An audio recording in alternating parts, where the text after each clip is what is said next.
Good evening, everyone, and welcome to this meeting of the Northborough Select Board on June 23rd, 2025. This meeting will be recorded. If anyone wishes to participate remotely, please refer to the agenda, which is available on the town website. We are all here in person, so I can technically call the meeting to order at 6:33. So, first thing on the agenda is approval of meeting minutes. Has everyone had a chance to read them, and are there any questions, comments, corrections? Then I will entertain a motion to approve the meeting minutes from that was June 9th. Madam Chair, I move the board vote to approve the meeting minutes of June 9th, 2025 as presented. Second. All in favor? Aye. Passes.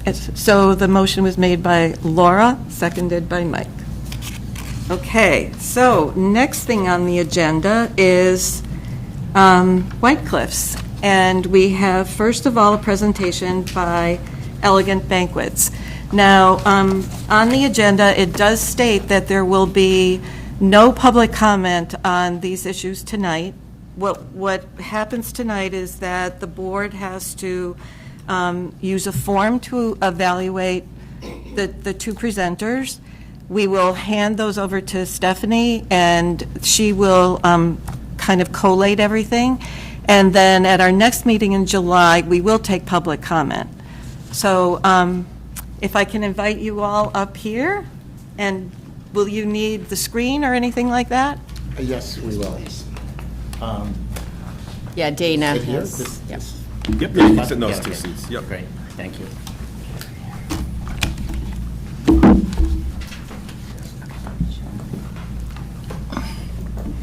If that chair's in the way and no one's sitting there, feel free to move it over. It's like squeezing in. Thank you. Okay. Yours correct? Yes. Okay.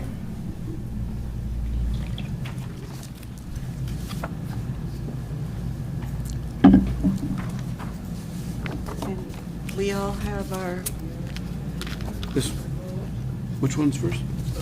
Elegant Banquet. He's the only one we have. But Here is your perfect. Thank you. Are we ready? Yep. Yeah. Okay, so I'd like to thank the board for entertaining us tonight. We appreciate it. I'd like to introduce some of the people that are with me. My name is John Royce. I'm one of the principals of Elegant Banquets. This is my son, Justin, obviously Royce. And I have my architect with me, Christian Fry, and I have my friend and real estate broker, Richard Correa. Okay. And we also have Simon Curtis. Is he on Zoom or anything? You should be on Zoom. Yes. Yeah, I saw his name. Is he there? Is he on? Yep. Okay, so that's the team, and I'd like to give you a little bit of the agenda. So I think we have it here, yeah. So we're going to talk about modernizing White Cliffs and making it a business model that we've been very successful with in the past, which we will show you when we go through the slides. We're going to give you the project overview on what it's going to take to do something like this. And then we're going to go through the benefits for the community for this project. And we're going to talk a little bit about ourselves, which is called Elegant Banquets. And then we will have questions and answers. So I just want to kind of put in perspective what we do.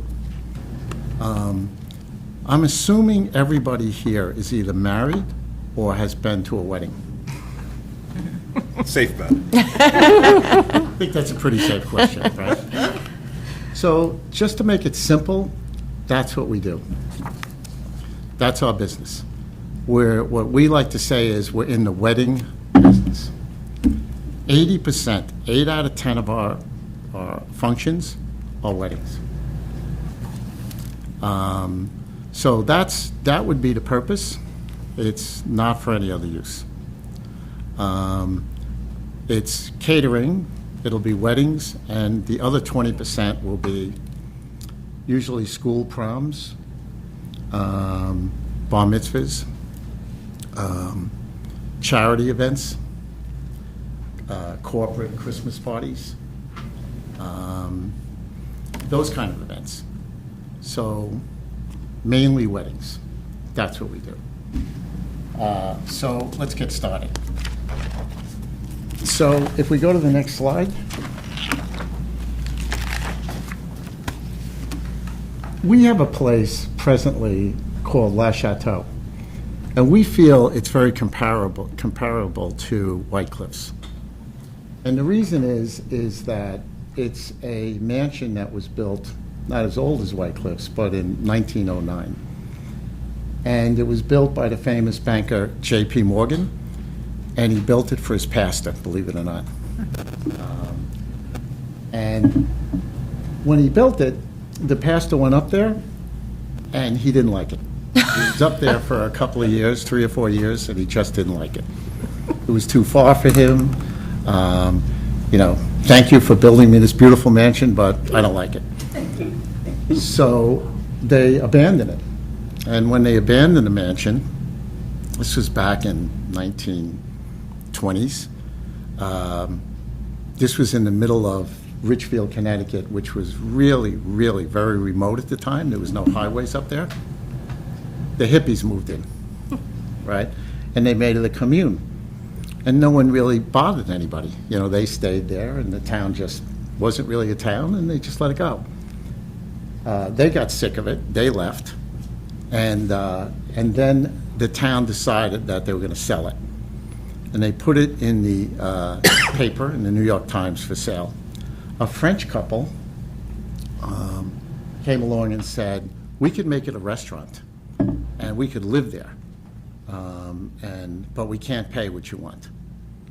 So they came to an agreement, and they moved in. And they opened up a very famous restaurant called La Chateau.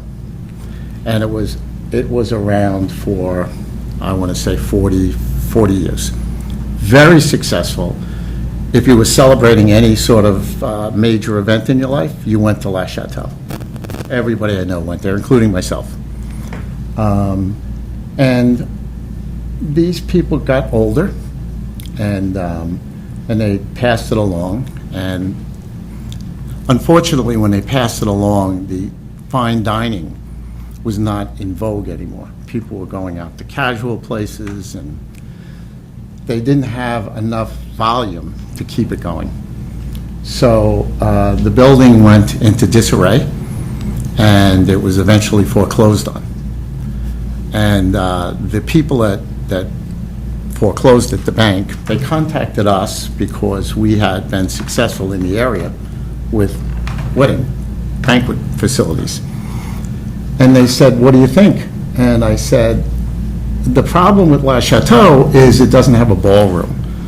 It has a beautiful building. It's perfect for the cocktail hour. Couldn't be better. People are usually broke up, as we all know, at weddings during the cocktail hour. But when you have the wedding, everybody needs to be in the same room. And you can't have the wedding party in one room and her family in this room and the guy's family in another room. They have to be in the same room.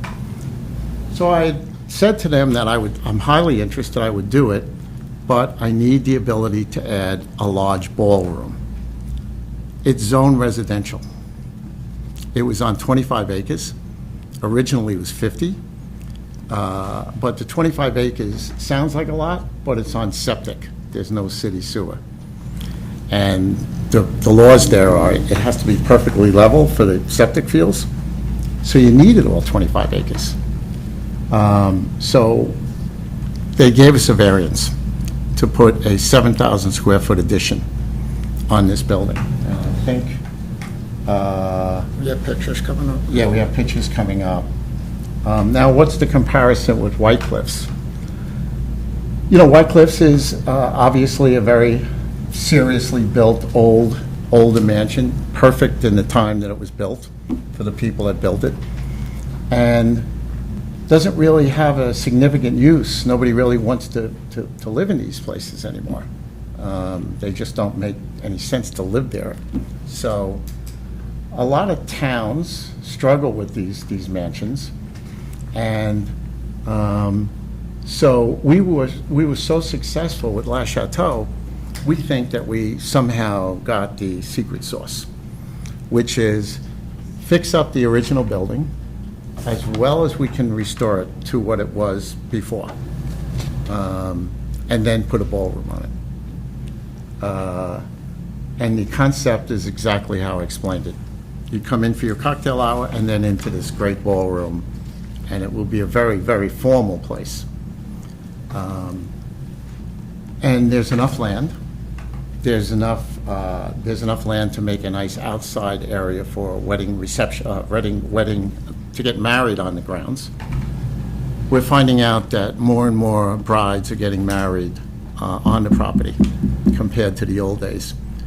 And the reason for that is a lot of the churches, and they don't match the time of the banquet starting, and there's a big gap between the church and when the reception starts. It's 3-4 hours, and people get confused and upset and so on and so forth. So now they're getting married on site. So what we do is, as we did in La Chateau, which you will see in a minute, we put these beautiful ceremonial areas, both inside and outside the building. In case it's bad weather, they can get married inside the building. And so you can come to the party, you go have the ceremony, and then you go right into the reception area and have your cocktail hour and then your dinner. It's seamless, so people like that. And so we design these buildings for that kind of function. Again, White Cliffs is ideal for this. Okay, so I think one key point is it has to be seamlessly integrated, right? You can't just throw a 7,000-foot addition onto this beautiful mansion and have it look like two totally different buildings, or have it look like, it's too institutionalized. And we'll show you some pictures, but with White Cliffs, it would be a much smaller addition than what Le Chateau required. And then you make sure that it's seamless between the two styles, which you're trying to match as much of the new with the old.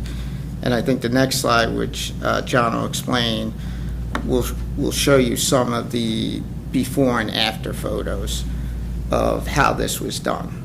So you can certainly see that this wasn't a significant transformation in style, but it was significant in modernizing it or bringing back the essence of it. No different than a good antique piece of furniture. So on the left is when it was originally purchased, and on the right is what we did. You can see the entranceway was preserved because we put a lot of glass. We didn't build anything. We wanted everybody to see the building, but it had to function. So we put glass there instead. If you look at the roof line of the glass, it goes with the same look of the Tudor wood that goes across the difference between the stone and the second floor.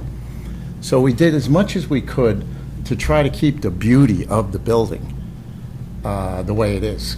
Because let's face it, these buildings are, they're stunning, these buildings. So that's the way we put the addition on it, and we put a whole new, what they call stamped concrete area when you pull up. So it's very fancy and it feels really great. It's like a courtyard, if you will. The right gives you an idea of the inside of La Chateau before when we bought it. Now that ceiling is solid wood, and if you look at the fireplaces, I mean, they're just totally unique. All we did was just clean it up and put a coat of something, a finish on it, and that's what we would do at White Cliffs. We would take whatever's there and just try to keep it exactly the way it was. In fact, I remember one of my restorers was telling me that there was this great staircase going up, and I said to him, I said, Mike, we have to make this look like it's new. He says, no, you don't. He goes, what you do is you want all the scratches and you want all the dents to stay, because that makes it look authentic. And I said, I agree. But he's right. So you can see on the right side, the character of inside of the room was kept. That's when it was a restaurant, by the way. If you look at the picture below it, you can see that's the same room. We put a fixture on the ceiling that's more, more appropriate than what they had hanging in there. But as you can see, the ceiling and the walls and everything is exactly the same. We just put new carpet in and cleaned it up and preserved whatever we could preserve. On the left, on the bottom, is just the ceremonial area. As I was discussing before, lots of brides are now getting married on site. That was J.P. Morgan's preacher's garden. Looked entirely different. He had benches and little ponds and everything, but it wasn't functionable for what we were doing. So if you look at the middle picture, the building on the right, next to where the chimney is on the right, is the new addition. And that's where the ballroom is. And, it's set back a little bit. And we put the same kind of stone and the same kind of Tudor stuff. So we tried to make it as seamless as we could. You can even see the roof lines kind of curved. We did the same thing on the new addition. It came out absolutely fantastic. Here's the ballroom. This is what we need. This is why it works compared to other places. This is a ballroom that seats roughly 300 people. The average size wedding is around 180, but there's quite a few that go up to 250, 260, 270. You very rarely see a wedding over 300. It just doesn't really happen that much. 5% of the time, not even. So we designed the ballroom for the majority of the size weddings that are out there that people have. There's a shot on the left bottom where, how elegant it looks with the chandeliers on and the lighting around the room. The middle shot is in the main ballroom. That's an inside ceremonial. There must have been bad weather. And so what they do is they get married under this beautiful window. They set up all the chairs. And once they're officially married, they go into the old building for the cocktail hour. And then our people go racing in there and set the tables up for the reception. And then they come flying back in for the reception. This on the right bottom is, I think, this is a little strange because there's no one in the room. It's a rehearsal. It's the wedding photos. Oh, is that So what it that's is? Yeah.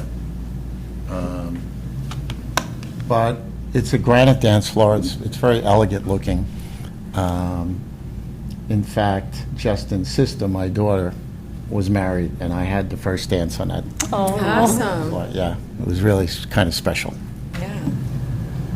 I got the new build.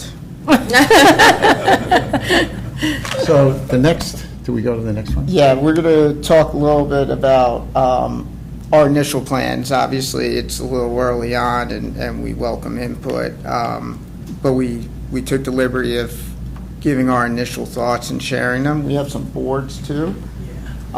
So... Yeah. Is there any way we could angle it toward that camera, maybe? I don't know, just so they could see. A little bit. Yeah. So this is the building as it sits now. That's the footprint, including some of the older stuff that's on the building. And this is our addition. That was that ballroom, that giant ballroom. That's what this room is. Main Street is this way. Main Street is here. And I believe Oh, so that's behind it. Oh, thank Okay. you. this is where the current building. That was where the current building is. yeah. So Good. while it looks like a very large addition, it's not as big. It's about a third of the square. Really? No. No, This I is think the it's- old building, this is the new building. Yeah, but Bigger. the current building, well, maybe This half is the current square. here. And then what's the line? This line is the footprint of the existing building. Yes, that's. Oh, I see so- it, okay. So Wait, this- when you say the existing building, you mean that addition? No. Exactly. Yes. Okay. Yeah. Yeah, so, okay, sorry. So it is quite a big, just for clarity though, it's quite a bit bigger, I'm not saying it's good or bad, than the existing building today, the Yes. addition. Yeah. If you took the current addition off. Yeah. Absolutely. Yeah. The current addition is maybe a half, because it's jagged line, so whatever that proportion would be. Yeah, But that yes, makes sense. Yes. Yeah. I just saw it on the screen for the first time, and it looked enormous. Yeah. And you pointed this out earlier. And the reason for this size is because we have a hallway that goes the length of the ballroom, which will bring you into the ballroom or into the old mansion. So that takes some subspace. I think it might be helpful if anyone's watching the presentation, these lines here, the ones that after are just measurement lines, they're not actual yeah. Oh, walls. yeah, exactly. Because it's not totally clear I'm just looking at the screen. Yes. The extra lines, measurement lines coming off of the building, not That makes it that, look even bigger. right? Yeah. That's, I think, what you were commenting on. Exactly. What I haven't seen on the big screen, on the small screen, it's much more defined. Yeah. Yeah, so that is basically all ballroom. The dance floor is here. The head table or the band is here. And then the rest is just tables. Did you mention a kitchen? Yeah, the kitchen is here, the existing kitchen that's there. Uh-huh. I think we can use the existing kitchen. Oh, Totally renovated, top Yeah, to bottom. yeah. But yeah, I think the size and the location of it is okay. oh, It's right here, right? Yeah. Isn't that the kitchen? Right here, yeah. That's the kitchen. That size and location is fine. Yeah, the kitchen is. Just completely needs to be 100% redone, inside and out, actually. So that's the footprint. Let's take a look at the building look itself. can I ask a question before you move on? Yes. With the addition, so the current addition, it covers a beautiful old patio. Will you save any of that? What Is we your thought intend to save do, it? yeah. What we intend to do is redo all the grounds, everything. And part of that is that back area. Uh-huh. And I never saw photos of that, but what we are looking for is ideas to put a garden back here and then some nice tall trees, because when you're inside here, as you can see in the ballroom, these are all windows. This is the back. So we want to be looking at a beautiful, beautiful garden with some night lighting. Not parking.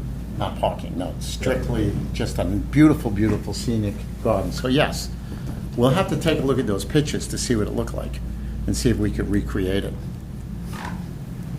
Or refurbish it. or refurbish it. Well, it's underneath the foundation now. This here is the very, very back of the building. It's very similar to La Chateau's look. It looks a little contemporary there, but when you see it on the building, it's like with La Chateau. I think we have a photo of the back of the building. It kind of blends in pretty nicely. Oh, there we go. Perfect. So on the left, you can see the new addition. That is the new addition right there. It doesn't stand out at all, I don't think, and, the old building stops where this area here is. We built here and this, and that's the ballroom. That's pretty much that ballroom here. this was so successful that we took the same dimensions. You know, if it worked so well, we just figured, let's just do it again. So that's what that ballroom will look like. This kind of open up.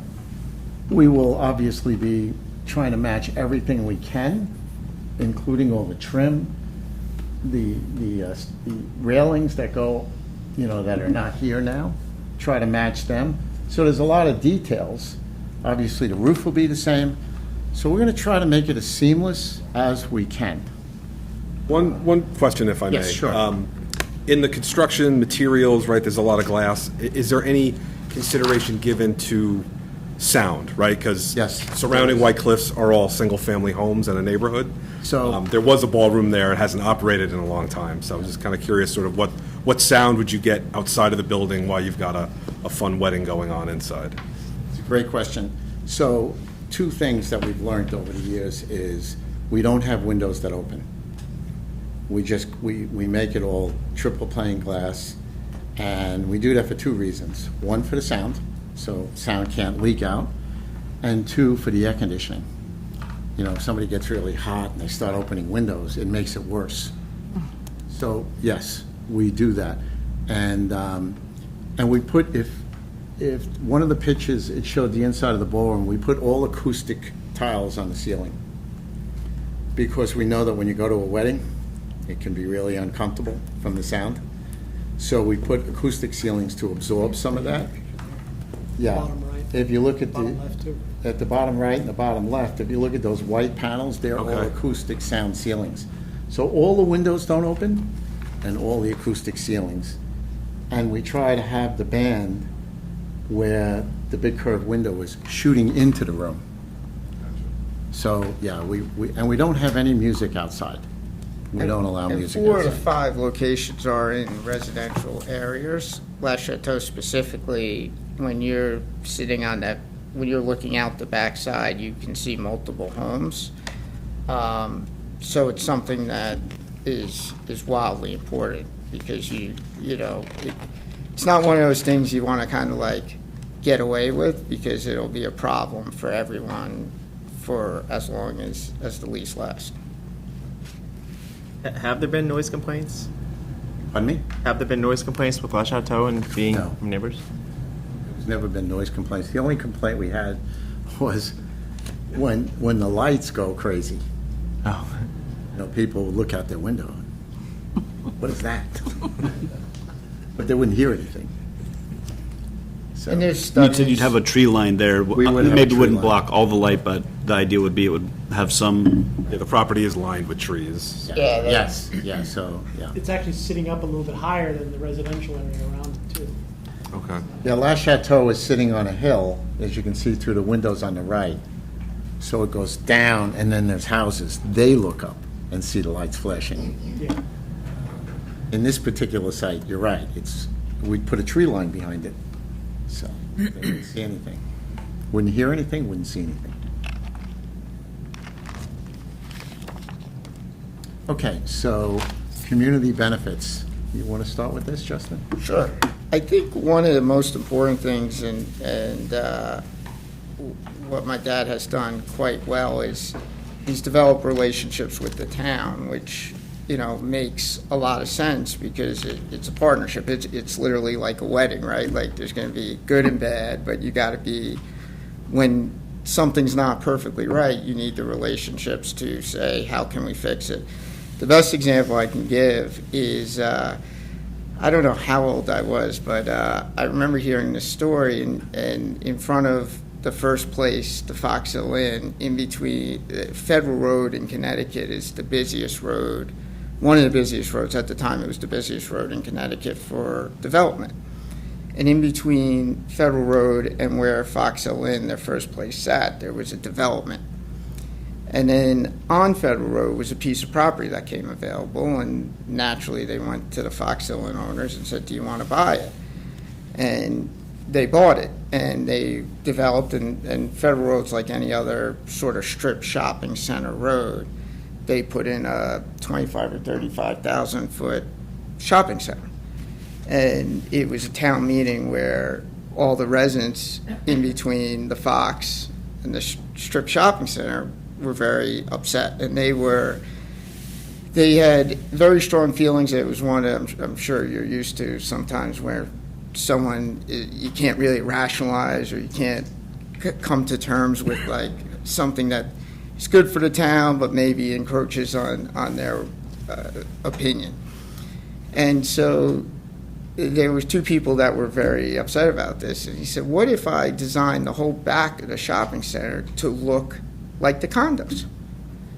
And I think it's probably the first time in town meeting history that someone said, okay, and just agreed, and they did that. And when you see the shopping center, the front looks like, there's a Thomasville Furniture was there for years, and another furniture shop, Ashley Furniture. And the back it almost looks like a community center. And I think it's very important to think about that as a partnership in general, because we obviously want to do well, but we want the town to do well, and it's kind of the rising tide helps all ships. And so there's the easy stuff, which everyone knows. There's a meal tax. A lot of people, I forget the statistic, I want to say it's like 60% of people travel to weddings. So you have people that stay in the hotels. You have the meal tax, which is, I think, 0.75% of each meal, which would go directly to the town. Obviously, you get real estate property tax. And then you get sort of the additional increased indirect taxes, whether it's the hotels or the vendors or the other town community members. You have a couple great hair salons. They would be booked like crazy. Sort of this ecosystem of vendors, florists, hair salons, different people that will be attracted to the town for business. Maybe they rent the store. That property now has an increased value. And then, of course, there's job creation. While there's only 8 to 10 full-time employees, there's approximately 100 W-2s that each of these places put off. Some of those are, call it the transient college students home for the summer that want a job waiting, wait staff. Full-time landscape companies need, because as you know, when you go to a wedding, you can't sort of have the grass half mowed. You always have to have the place looking absolutely pristine. And then you have, I'm sure a few people who are golfers have gone to weddings. There's always a golf event, so Juniper Hills, they would benefit. You'd probably have a lot of secondary benefits. You would have increased visibility. People would know White Cliffs, right? Like people would go to weddings here from other towns. You are the safest town in Massachusetts, and one of the most desirable suburbs, and it doesn't hurt to continue to have positive news like that. That's very impressive. And then, of course, one of the things we want to make sure that's important is maintaining public access, right? Like, so in Le Chateau, there's a whole room dedicated to the history of J.P. Morgan's pastor and Le Chateau throughout the years. It's amazing when you think about preserving history, how beneficial it is, because it's also a great, groom or bridal suite too, and then you get to read about the history of the building and learn a little. And then, of course, one thing my dad's done quite well is he's always engaged a local charity. He's on the board of hospice and what's the one in Danbury? Women's Center, thank you. Where he's embraced the local charity, and he does a breakfast every year, free of charge, donates it, and it's really something that's important to, again, keep the town relationships and grow, which would benefit you as well. I think that was very nice. Thank you, Justin. I think, Rich, you want to say a word about the It's only 'cause we're in statistics public. on the Riverview. Sure. Yeah, because there is one other very important benefit for the town that Rich helped us with on one of our banquet So facilities. down in Simsbury, Connecticut, where they have the Riverview, we have a number of restaurants there. And you're all invited to come down to Connecticut at any time. And I believe we have the twin building, which is to the White Cliffs, because Daniel Weston used to visit Ensign Bigford, because Ensign Bigford was an explosion company, and they made things. And a lot of the redstone I see here, I see at 690 Hot Meadow Street, and we have a restaurant there called Metro Beast. So I said to Courtney, Courtney, tell me about the Riverview and what has it meant for your business? And she said, essentially, it's a game changer, not just for her, but for the other restaurants in the town. She says, we do engagement parties. She goes, I said, what type of revenue? She goes, we'll get a $4,000, afternoon type of thing. We have showers. We have the night before the wedding. We have brunches the day after.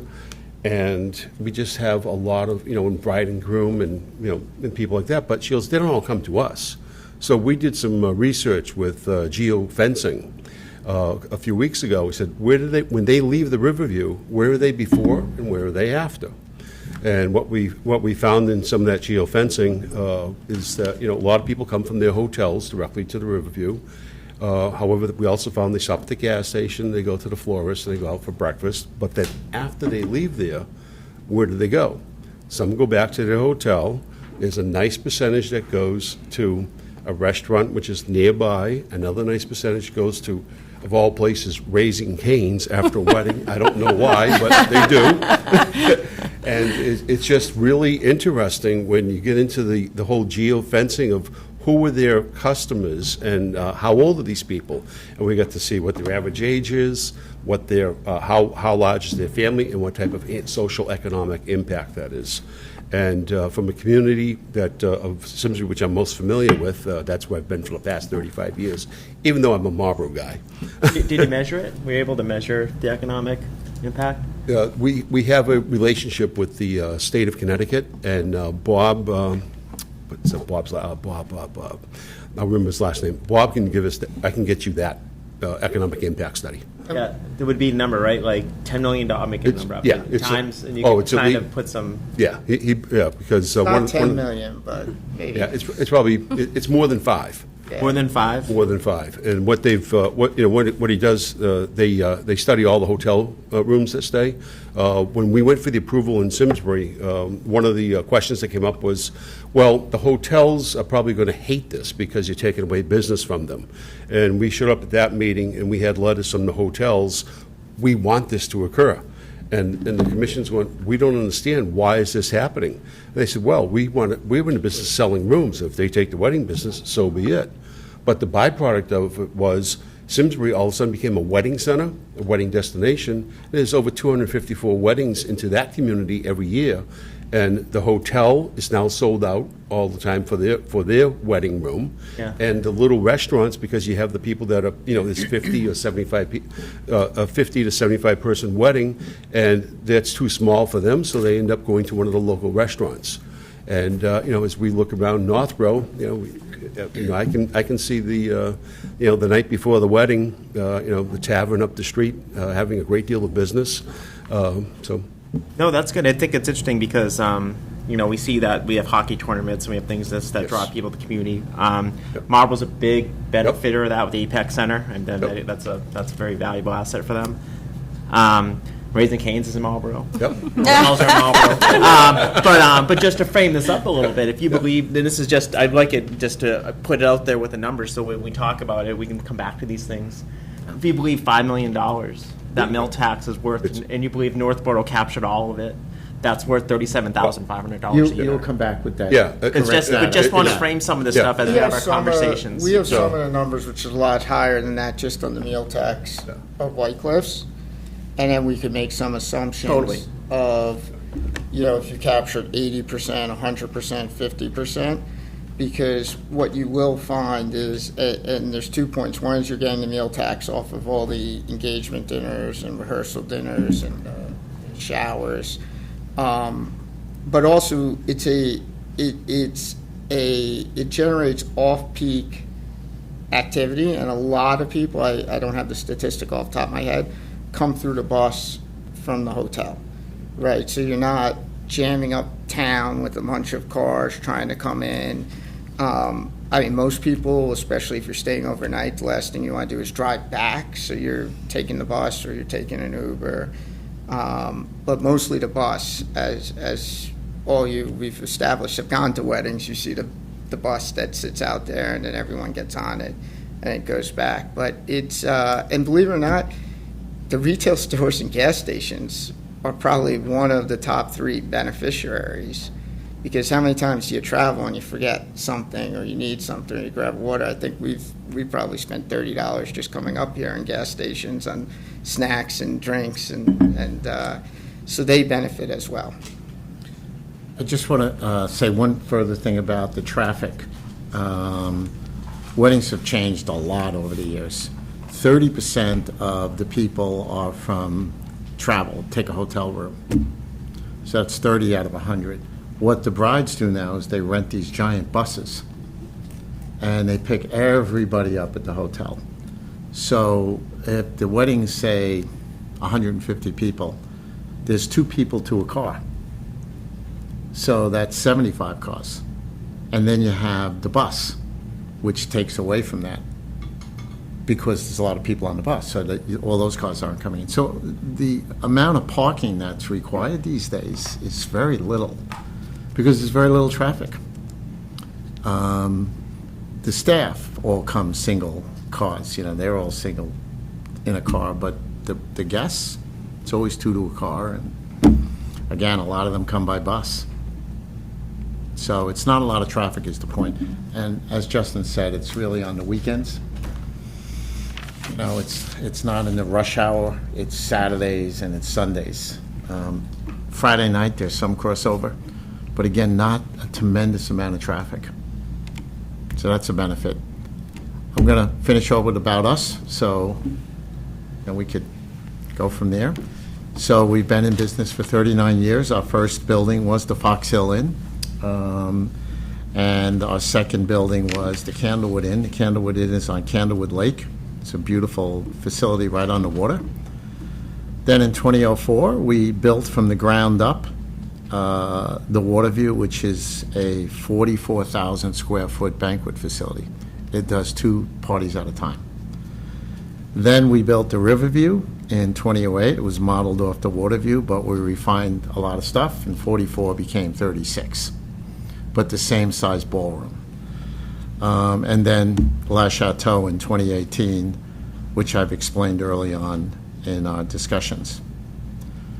It's amazing, but over the years, over all those years, it's over 3 million guests and more than 15,000 events. Again, 80% of them are weddings. It's a lot of weddings, and I got a lot of funny stories. But I'm not going to go into them tonight, but you can imagine. So we own and operate these buildings. We completed 3 full buildings renovations, which was the Fox Hill Inn, the Candlewood Inn, and La Chateau. And we built 2 from ground up, which was the Riverview and the Waterview. And so I guess we go to the YS page.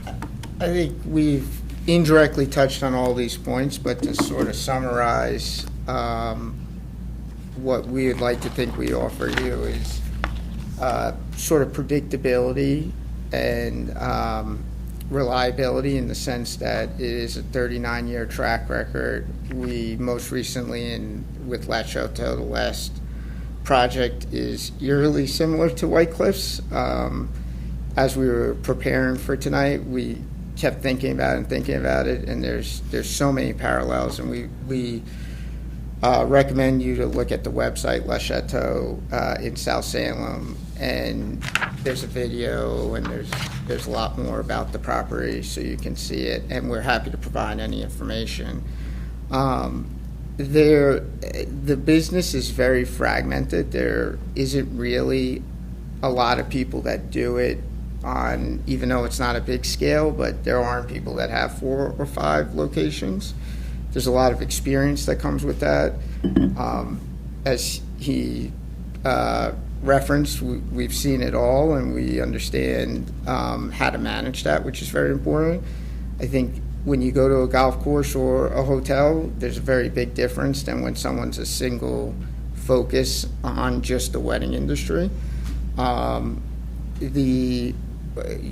again, we welcome any sort of reference checks with other groups, but we have the deep ties in the community at the existing location and a proven operating model. So we're going to spend a lot of money to accomplish this. Obviously, we have to be very confident in our ability to deliver on the other end so that it doesn't put you in a bad position. And I think, as you saw our track record, there's been no failures in our track record to date, and we are planning not to have any failures in the future.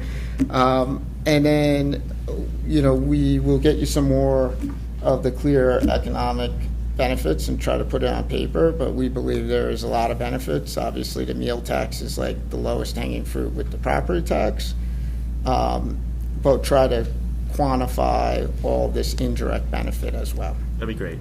I appreciate that. And we welcome it to any additional questions. Who wants to go first?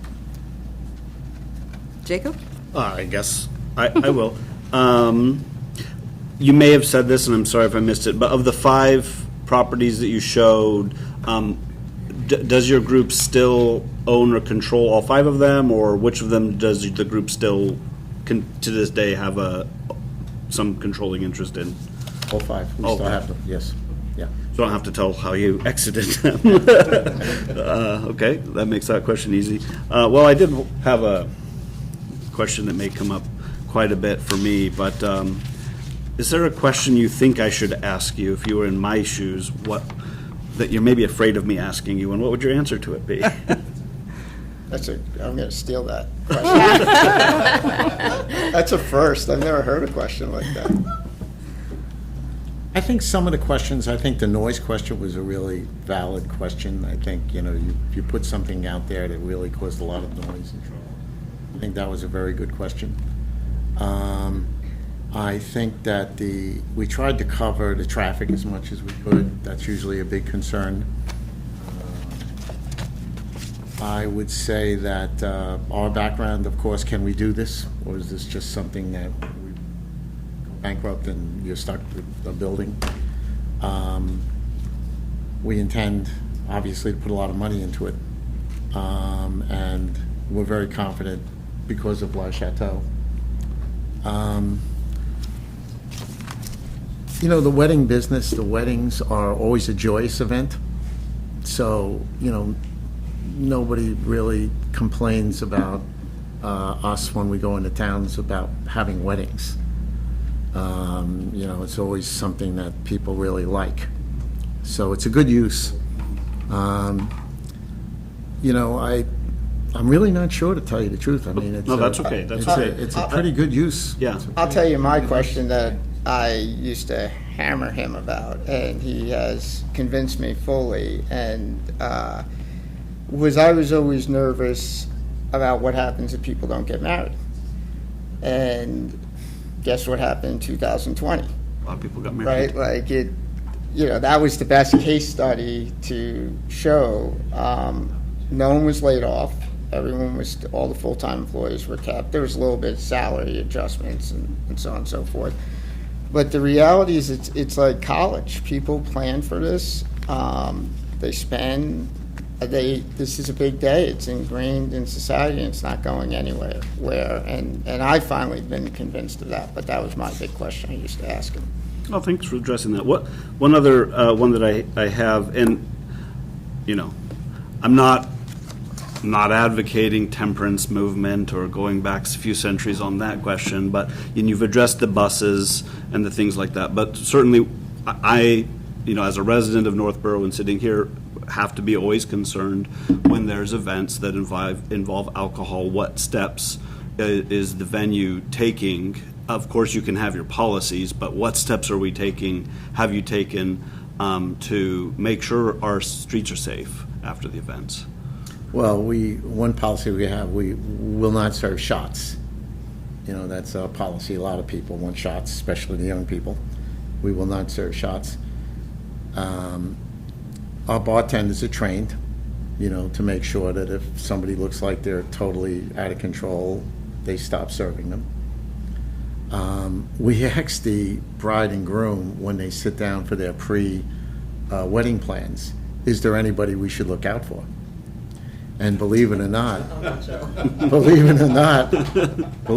they give you a picture. That's funny. And so I remember my bartender was telling me one time he had this picture, and he's looking, and there's this fella coming to the bar, and it's him, right? So he's all prepared, and this guy's coming all by himself, and he's just about ready to order, and you hear, Arthur, and there was like 4 people that were watching him. Oh, no. Yeah, and he walks up, he says, I'll just take a club soda with a twist of lime, please. Oh, that's funny. But we try to train the bartenders. There's never been any sort of incident, whether it's a DUI, that we're aware of in any facilities. If you think of 39 years now, we're aware of them. You know, 39 years is a long time. But you also have to think about modern day between the bus, right? Because it's the young people. They're always coming on the bus. And then Uber has changed that. But I bartended in the Candlewood Inn for many years during the summers, and you know, you would occasionally get a person that you realize drank a little more than the others, but it was very obvious, and then you immediately monitored that quickly. Like someone would come up and ask you for a crazy drink, and you'd say, "I've never heard of that," and they'd say, "Okay, just give me a glass of vodka," right? Like, and it'd be it's amazing if you're a bartender how quickly you know everyone's drink and you size them up, and that's like 200 people coming at you within a 10-minute period. The bartenders are wildly professional, and everyone's communicating, which is also one of the reasons when you're singly focused on just the wedding industry that you get that right? Like a country club, it's a different dynamic. Sometimes they have transient staff coming in. A hotel, not used to that type of volume, right? If they're not staying in the hotel. So there's almost anything you could think of has already been dealt with and prepared for correctly. Appreciate that. One more question, then I'll pass it back. You obviously did a lot of good work, especially the one you highlighted with La Chapelle, with matching it to the existing architecture and things like that. I'm curious to know whether, and I know some of them were from the ground up, so that maybe wouldn't apply, but in any of the past projects, were you bound by deed restrictions relating to historic preservation, like we would have to navigate here in terms of, I'm just foreseeing there's going to have to be some conversations about what works and what doesn't, and that. Were any of the other properties bound by that? I can see you did a good job from my layperson's perspective, but was it a deed restriction or a choice in that situation? It was a choice, and we worked with the historical committee to preserve what we could preserve. A lot of these buildings, including White Cliffs, unfortunately, have been altered dramatically. And so you preserve what's left to be preserved, and you try to put together something that goes with the original concept of whatever that building was. So yes, I mean, we have all the intentions. The big selling point is all of that great woodwork, the ceilings, stained glass. I mean, that's what sells. From our point of view, it's really, really good for business. So and we Le wanna- Chateau required state historical approval. Very good. Thank you. Anyone else? Laura? Thank you for this presentation and all the thought you've put into it. I really appreciate it. One question that I was curious about is the fire suppression system. The White Cliffs is a really important building for our community, and I saw that that's from a cost prohibitive perspective, and you said from a visual perspective. Is there a way that we can solve this? Because I really worry about the risk to the building. Yeah, well, what we've done with La Chateau, we had exactly the same question and the same problem. And the easy part to answer first is the new addition is fully sprinkled. Yep. And it also is detached from the original building. So it's about 2 feet away from the original building because of the fire requirements. In case there is a fire, it's not connected to it. Yep. They have these automatic doors, these fire doors, that when the alarm goes off, they're on magnets, and they just close, and they isolate the old building from the new building. Obviously, we put in new alarm systems, for sprinklers, not sprinkler systems, but to alert the fire department and things like that. We had to put in a lot of extra fire alert systems, if you will. Smoke detectors, all of that kind of stuff. We didn't put in a sprinkler system, and one of the reasons, and they let us do all that other stuff in lieu of a sprinkler system, was because, one, it was the expense from our point of view, it was really going to be expensive, but the other one was aesthetically, running these pipes through the buildings, they just kind of didn't fit. So we do everything that the town wants us to do as far as a regular, normal building is concerned. We will have new heating and air conditioning systems in these buildings. And all the products that we buy will be fire resistant. So if we have carpets, new carpets, which we intend to recarpet everything, there'll be commercial fire resistant carpets. Any material, whether it's for the furniture or for the drapes or whatever we put in there, will also be fire resistant material. And we maintain them really well. The last thing we want is a fire, obviously. No, I So, agree. Yeah, we do everything we can except the sprinkler on the old building. The reason I ask, and Steph, I don't know if you've checked with the fire chief, but we've had several of our buildings in town that have had to redo their sprinkler systems to come up to code, so Yeah, we'd have to talk to him because I would look at that section of the house as the grandfathered section, but the new section, of course, would have to meet today's standards. But, yeah, would have to. Would there be any difference between, think of it like the client-facing or public areas of the building versus like kitchen prep areas or things that would have, I would think maybe a fire, if it was to start somewhere, would be where there's hot surfaces. Is there additional things you can do in those areas that you wouldn't be running pipes through public areas? Well, clearly you have to meet the code on the Ansel system, which is the hood system, as you know. So all that's put in there. Right, so. So if it's over the stoves and there's a flame that comes up or something like the Ansel system goes off and puts that out. The rest of the room, usually there's not any flames. Any flame area is underneath the hoods. Right. Most of the cooking, by the way, today is really done by what they call these convection ovens, believe it or not. And they're a combination of heat and steam. And that keeps the quality and the size of whatever you're cooking from shrinking, or they very rarely use flames anymore on the stoves. It's all done in these convection ovens.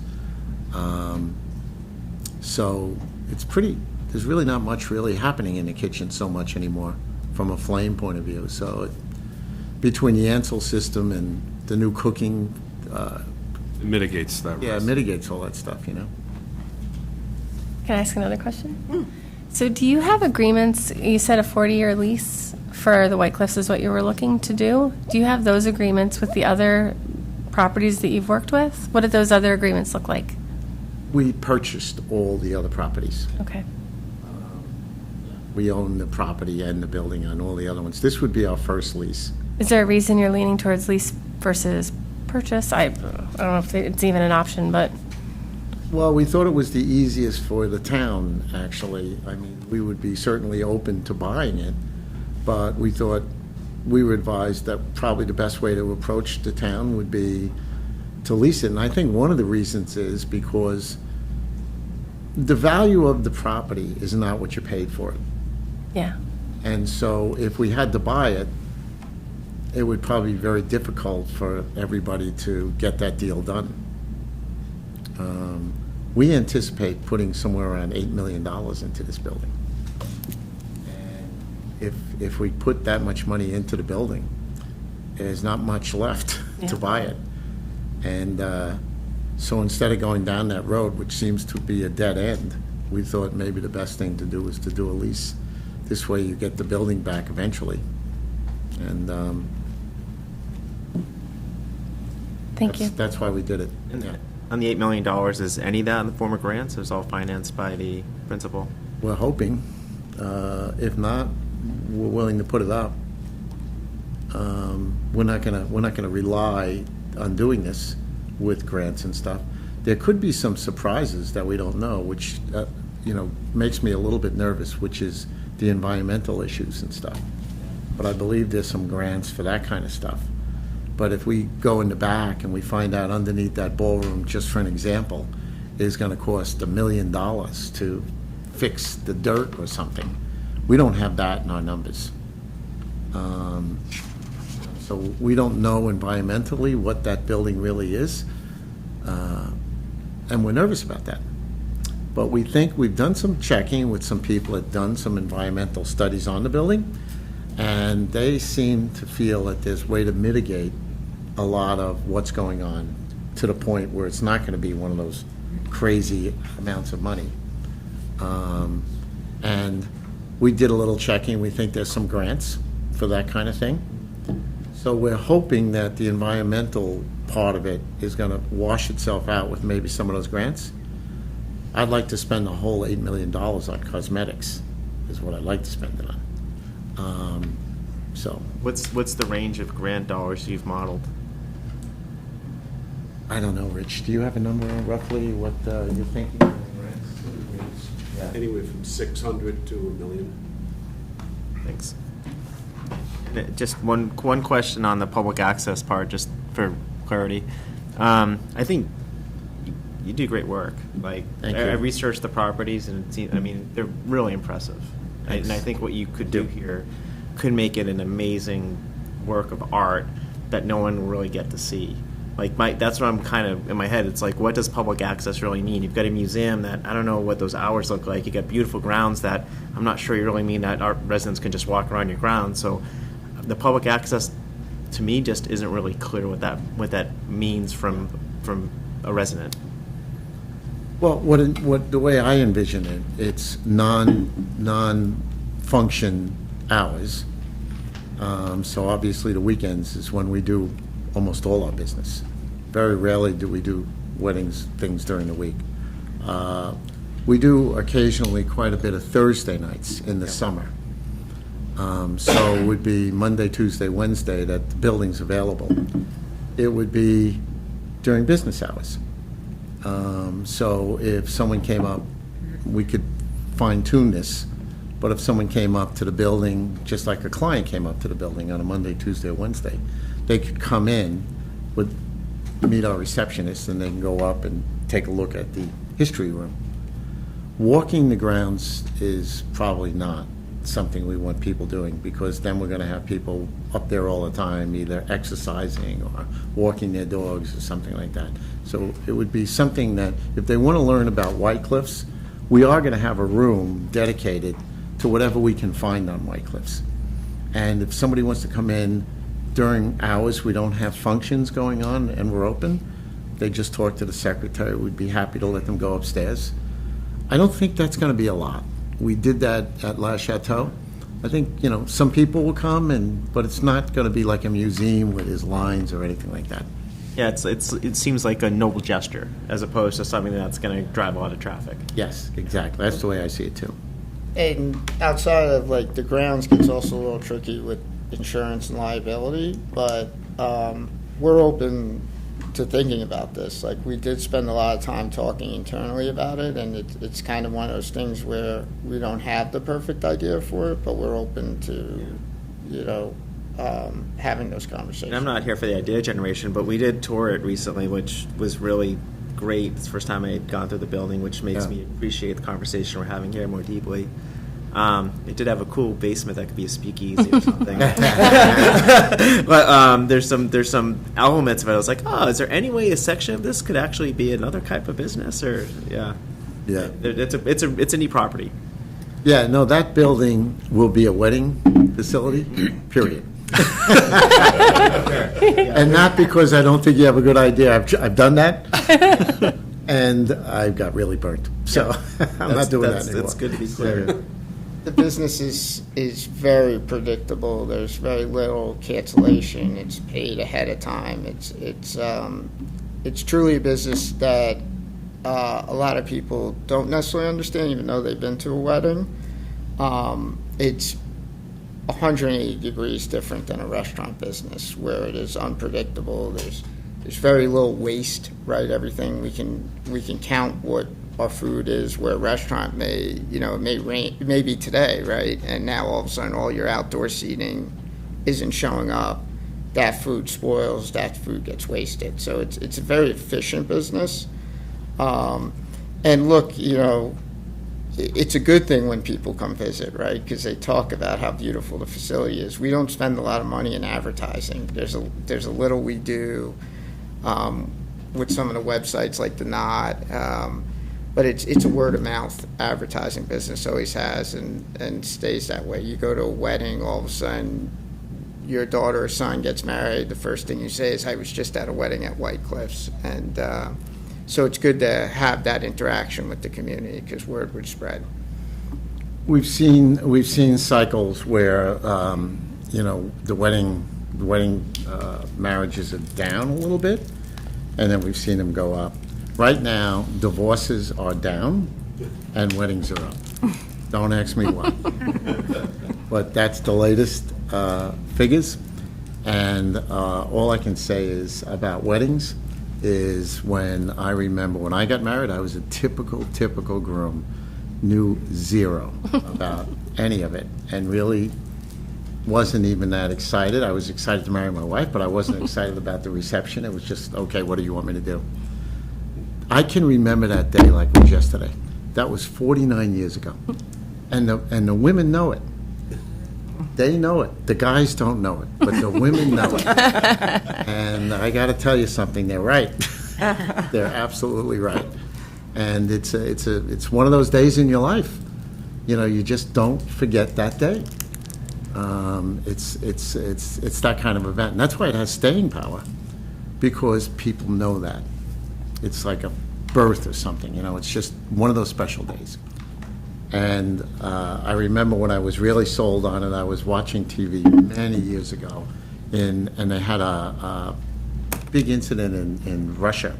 I think it was Boris Yeltsin was the president, and he had a building. It was on TV, I'll never forget this. It was this big office building in Moscow, and he was telling people to get out of the building. They were office workers or something.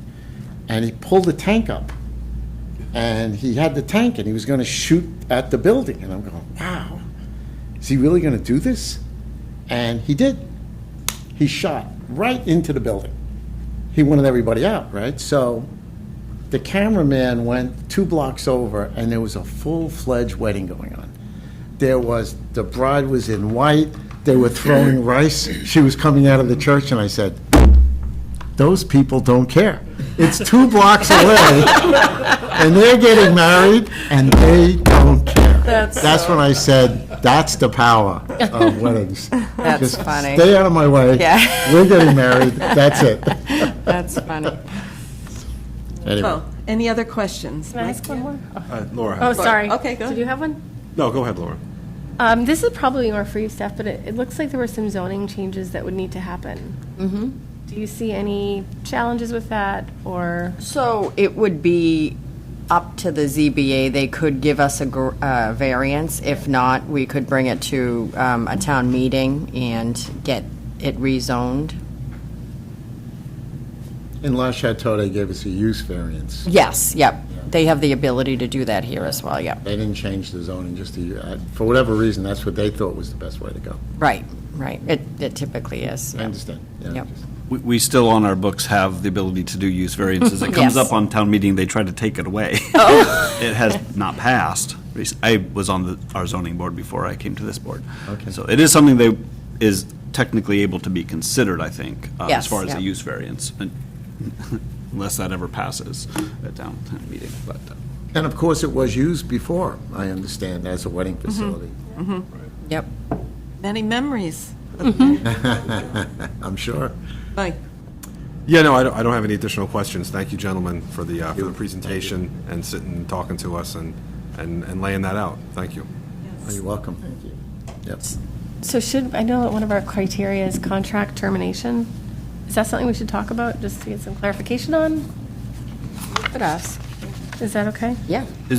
maybe if I could ask it this way, is there Thank you. any publicly known or, situations, that's why I asked the question about who still owns the other properties, but have there been any major litigation involving your business? I mean, I know I could search it up online, but I didn't do that. The biggest problem we had was a labor issue with some employees, but that was it. And that was many years ago. We usually have the usual slips and falls, but no one ever sued us, for any issues except for that. No, we're pretty clean. And I guess the item was related to redevelopment construction projects, so to the extent you're talking about. Nothing as it relates to that question. I did have one more, sorry, I know we're Yeah. going long, and I appreciate everyone's patience who's waiting here. To the son, and I forgot your name. Justin. Justin. I have a similar situation in my family. I have a father with a business and a younger brother who's taking it over because the rest of us did something else. Where do you see yourself in 5 to 10 years, whatever the horizon you want to give in terms of your relationship with this business? I think it's one of the few businesses that really has a runway that other businesses don't have. So if you look at the catering business, as I suggested earlier, no one does it on scale in a way that, except for the hotels, but it's the hotels, right? Like it loses, there's some great hotels, but it loses the charm of what like a White Cliffs offers, or like the Candlewood Inn, or where I got married, the Waterview. So I'd love to, unfortunately my dad's not going anywhere anytime soon, but it's it's a business that I've always been very interested in, been involved since 2014. Not as a general partner, but as equity partner, but we also are very close, and we love talking about stuff. So I'd love to be full time in it for the long term. This is awkward. Do you see? I'm hoping it feels like therapy. Yeah, that's good. I really appreciate your presentation and fielding all of these questions. When I think about my job, I love my job, but I can't imagine doing it for 40 years. And so that's a really long lease period. Is there a reason you chose that number? Like, what if things change and you don't want to do it? Like, what is that I think it termination was 4 process going to years look with some like? renewals. Yes. And we are open to ideas on structuring a lease that makes sense. From our perspective, that $8 million is a big number. Yep. So in a perfect world, in 5 years, you say, I wish we signed an 80-year lease with them. Yep.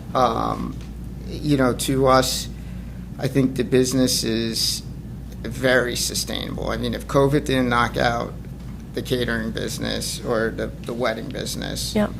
I mean, you can never say never. It's just a business that's going to be around, and what you benefit from as a town is it's not like it's $8 million and then in 40 years we renegotiate, right? Like Yeah. it's we continue to have to put in tens, if not hundreds of thousands of dollars every year to maintain the property because no one.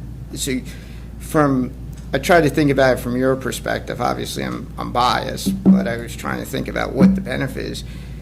You're going to have this asset that's modernized, but the asset that is so important, this jewel to the town of Northborough, right? That is beautiful, and it's going to be well maintained, well kept. So and this goes to your question, what's the risk, right? Like the risk essentially is you get something back that's highly improved, that's much more marketable than what it currently sits. Now, our plan is to stay as long as you allow us to stay. And in a perfect world, it's a great partnership where we are seen as a real steward of White Cliffs and a real town contributor. And nothing, it's one of those things where you receive income, the town gets a lift, and there's never problems. But 40 years does sound like a long time. And I assure you, it's not, I definitely understand the benefits, but what if something happens in 20 years? Like, what does the termination process look like, or do we negotiate that separately? Yeah, we would discuss all of this. Privately? I think, because Probably, I don't my background is in leases. Okay. You would have a lot of default language, Okay. right, that maintains your ability if we default it. And then what's really nice is there's not a lot we're asking from you. Yeah. It's sort of like it's almost like it's a real estate transaction where if everything's going well, which that's why I'd harp on the 39-year history, right? Yeah. Like that's the best data point we can give you, that it hasn't gone bad in 39 years, which is 1 year short of the 40-year lease. Yeah. And then, just the comfort level that the town has, and then the legal documents would protect the town. I'm sure you'd have a good lawyer that would have a lot of ability.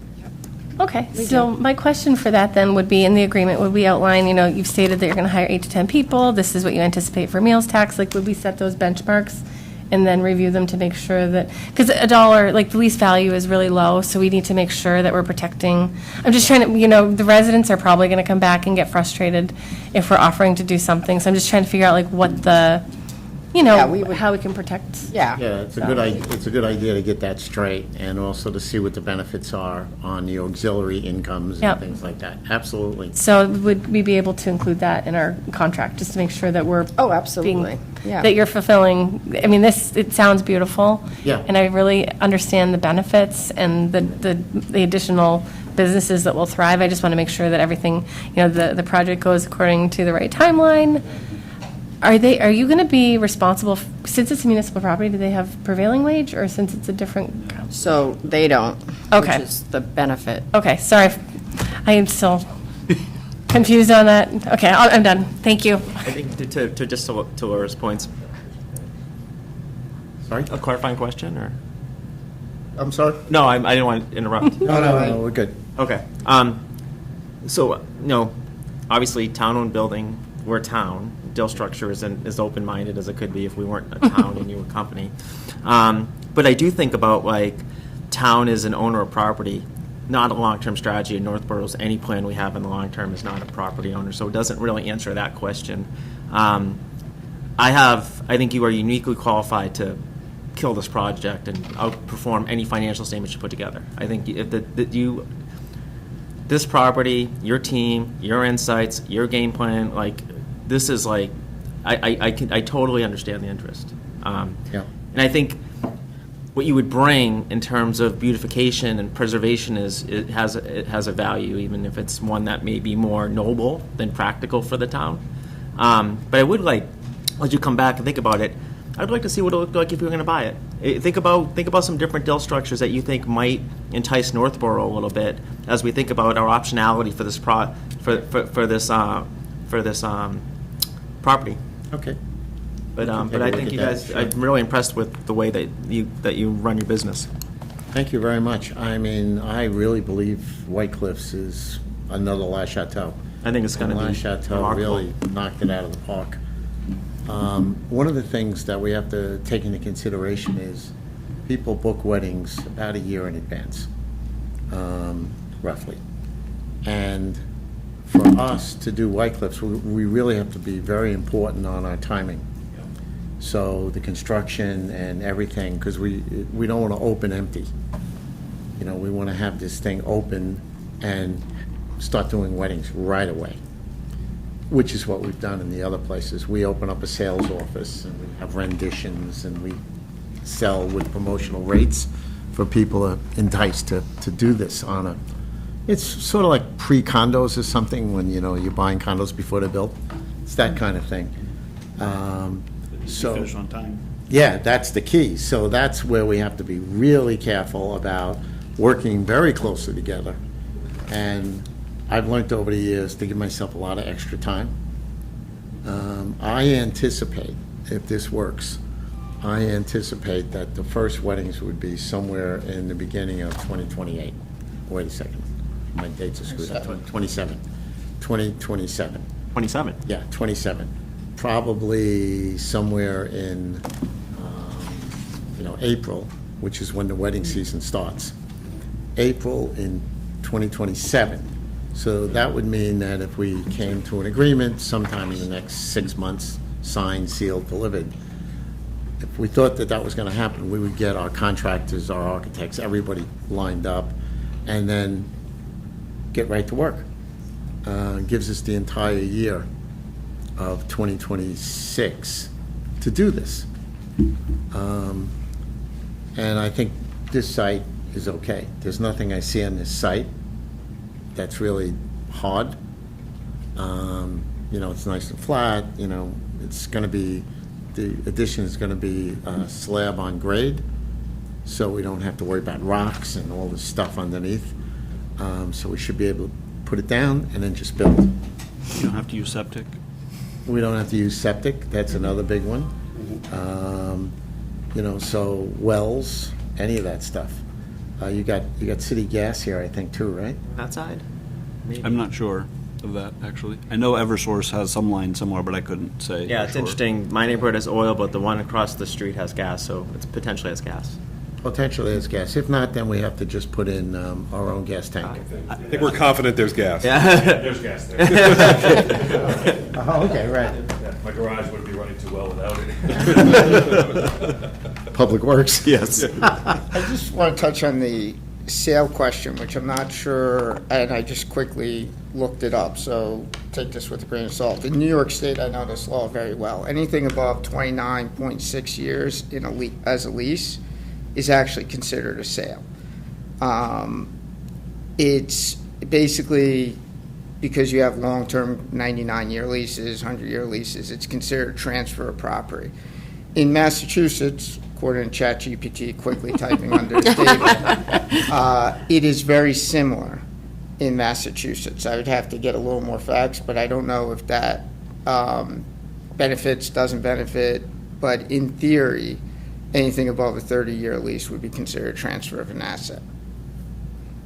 I don't want to, I'm not in John's head, so I don't know what John's thinking or Laura's, but I think rather than technically the difference of a technical sale or not, it's, is the town ending up with it or not? Is the town, in the best position to own property, which is obviously questions that reasonable minds could differ about, but I think the question to us is more, should we own the property after the fact or not, which is more of a, regardless if it's technical sale or not, if the lease says we ended up with it after 40 years, then that's what we're, at least what I'm thinking about.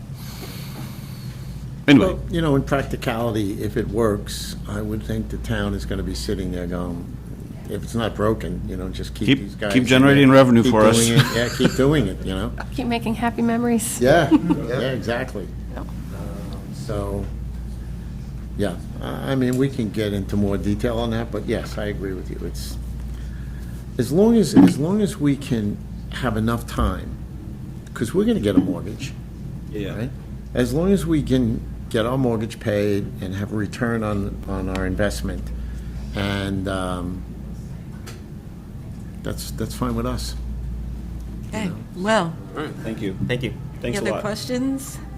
thank you very, very much. That Thank was you. Thank an you. excellent Thank you. presentation. Thank you for the time. Oh, Thank you. Thank Thanks, you. everybody. Very Okay. positive, thank you.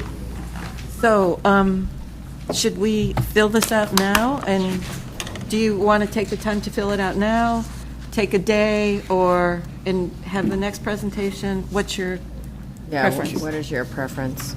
I would, I prefer. oh, sorry, after you. To me, I like to hear everything and then fill out my. Okay, things. yeah, I'm sure you, I would prefer a day, if Okay. that's possible. Okay. Would that be a problem? no, that's fine. Thank Okay, you. so- Safe travels. Thank you. the trip. Today's Monday. Let's make sure They make them that trip up. everybody has theirs back trip to back. Stephanie by Braces. Wednesday. Okay, Fair? perfect. That's fair, yep. The guys heard you. So we need new We sheets? need to return or- these to staff You can by pass that out Wednesday. later then. Oh. If we're not going to do it right now. Well, wouldn't you need to take them back with you? Yeah, right? Yeah, and I have new sheets for the next one. Okay. That's what, yeah. Okay, so then our next presenter is Nikki's Garden of Hope. Oh, one other question, I guess, Uh-huh. for the record. Is it possible for us to put the slides that we had in the packet of the record for this meeting? The ones that they showed, I can ask, yeah, oh, yeah, actually, Dana does. Yeah, that's right. Dana, that's right. We'll get you the rest of the information the next day or so. Hold on. Welcome. Just give me 2 seconds. I know anyone watching the meeting would be able to see it, but I think it's information we Yeah. saw, so. Thank you so much. Pass those down, yep. Thank you so much. And then pass 1, 2, 3, 4, 5. This is the RF. Thank you very much. Yep. Thank you. This is, what is this now? Okay, so this was, Nikki's Gardens of Hope. Yeah. Hello. Hello. How are you? Good. I'm Tom Van Antwerp. I'm from Nikki's Gardens of Hope. And I think online we also have Adriana Piltz and Oh. Chris Nichols on the Zoom. Okay. Let's see. I know. Yeah, okay, probably still. Oh, thank you. 1 second. So attendees, what were their names again? Adriana Piltz. And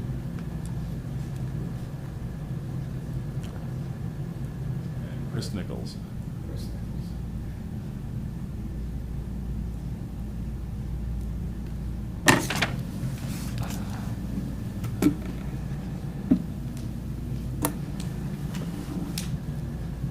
Hello, everybody. hi. Hello. Hi. It caught me off guard. Hello. All right. You want to bring up your presentation? I thought you had. Good evening, everyone. Well, I have to share the screen first. Well, and then pull it up. Did you want to just introduce them first and then we can pull it up? Sure. Yeah. So Adriana is the founder and CEO of Nikki's Gardens of Hope, and Chris is the Chief Operating Officer, and I'm the Chief Sustainability Officer. So we advocate for housing for intellectually, developmentally disabled adults and autistic adults to have a permanent supportive housing environment. There really isn't very much, if any, available in the country right now. So we've been working on trying to find suitable places and show people how they could go about doing that. Adriana recently completed her master's at Harvard in sustainability, and her thesis paper is on supportive housing using artificial intelligence for the intellectually disabled. So that's kind of our mission and our focus, and we were interested in the White Cliffs project because it would give an opportunity to show how our model, a balanced risk revenue model that incorporates the housing and different business lines to help pay for things, would work. So what I want to present to you today is what my ideas would be for how that would work at White Cliffs. So do I need to call into Zoom? No, that's okay. He has the, He has the- yep, I emailed your slides to him. I just have to pull that up and share the screen.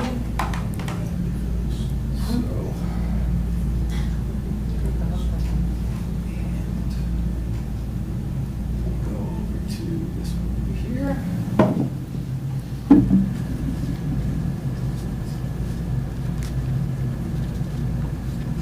Okay, you're all set, and pull it over for you. Just make sure you go left and right pointed at the screen. Okay, great.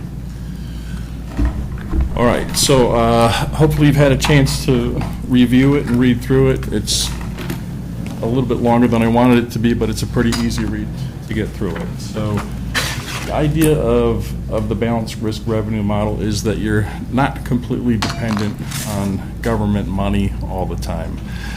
One of the problems we ran into when we first started looking at different ways to do that is all affordable housing and supportive housing was purely dependent on government money. So we thought there has to be a better way that's sort of the equivalent of standing on a three-legged stool. It needs to be stabilized.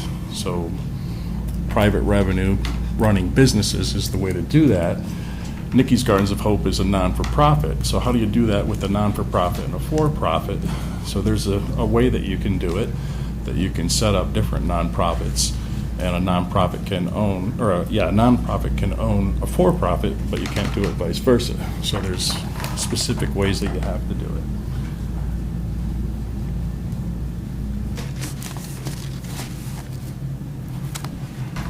Trying to get it to go to the next one. Oh, maybe, yeah, we have to turn. Unless if the last guy turned it off or. Oh, There it is.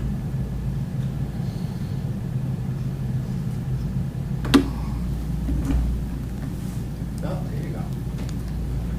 Yeah, why don't you use the left and right there. okay.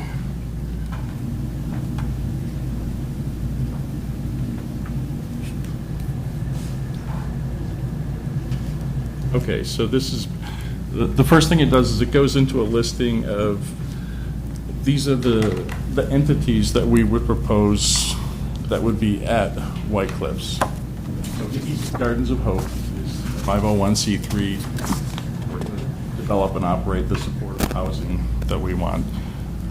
The White Cliffs Housing LLC would be the owner, the entity that Nikki's Gardens of Hope would have for housing approximately 36 units. The White Cliffs Society would be another not-for-profit that we create to steward the mansion and involve the community and work to preserve it. So that would be another separate entity. Did you say 36 housing units? Yes. Okay, thank you. NGOH Holdings is already created. That was the initial company that we made to create other subsidiary businesses that would be part of a structure. And the shuttle van trolley service would be something further down the road once it's developed and we actually have residents that would need it. But I think that might be a much easier thing just to partner with current options that might be available. So then we would also collaborate with partners. We have an architect at PBA Architects who's worked with us on some previous projects and worked with Adriana on her paper. And then there's a specific historic preservation engineer that we would contact to work with. And then another idea to throw out is co-op ownership for different things. So there's a company out of Boston called Co-Everything that we would work with on those kind of ideas. I was hoping that would show up a little bit bigger, but here's kind of the workflow of how it would look. So if it's touching within the bubble chart, that means it's all kind of interactive. So you've got the White Cliffs Society, manages membership sales, fundraising, events, grants and leases. That's the sole focus of what that would do. I would probably be the member of Nikki's Gardens of Hope that would be involved with that. I'm a Northborough resident. Here, the signs reverse the curse. So I've seen White Cliffs, for over time, and that's something that I would like to see as we get to work on. I want the grounds to be available basically as a walking park and a garden for the local community and whoever's around that Peasley neighborhood next door. It would be nice for them to come over. It's right next to the ball. Tom, just hold on 2 seconds. Dana, can you hear Tom? I'm going to suggest, if you wouldn't mind sitting at the mic and using the laser pointer on the clicker, that would be... That's easier? Thank you. Sorry, I just want people to be able to hear you. Thank you, Steph. Yeah, we can hear you fine, but it's the folks on the Other end. watching who only hear what gets into these mics, so thanks. We appreciate that. I know it's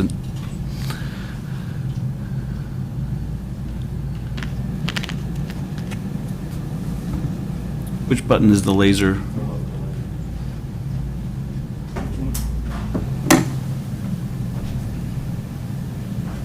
Maybe it's just dead. Red dot right there. Yeah, maybe the battery died.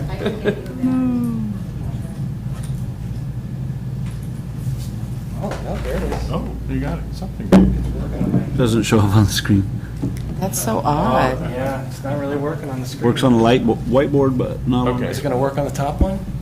Not really. Oh, I'm sorry. Yeah.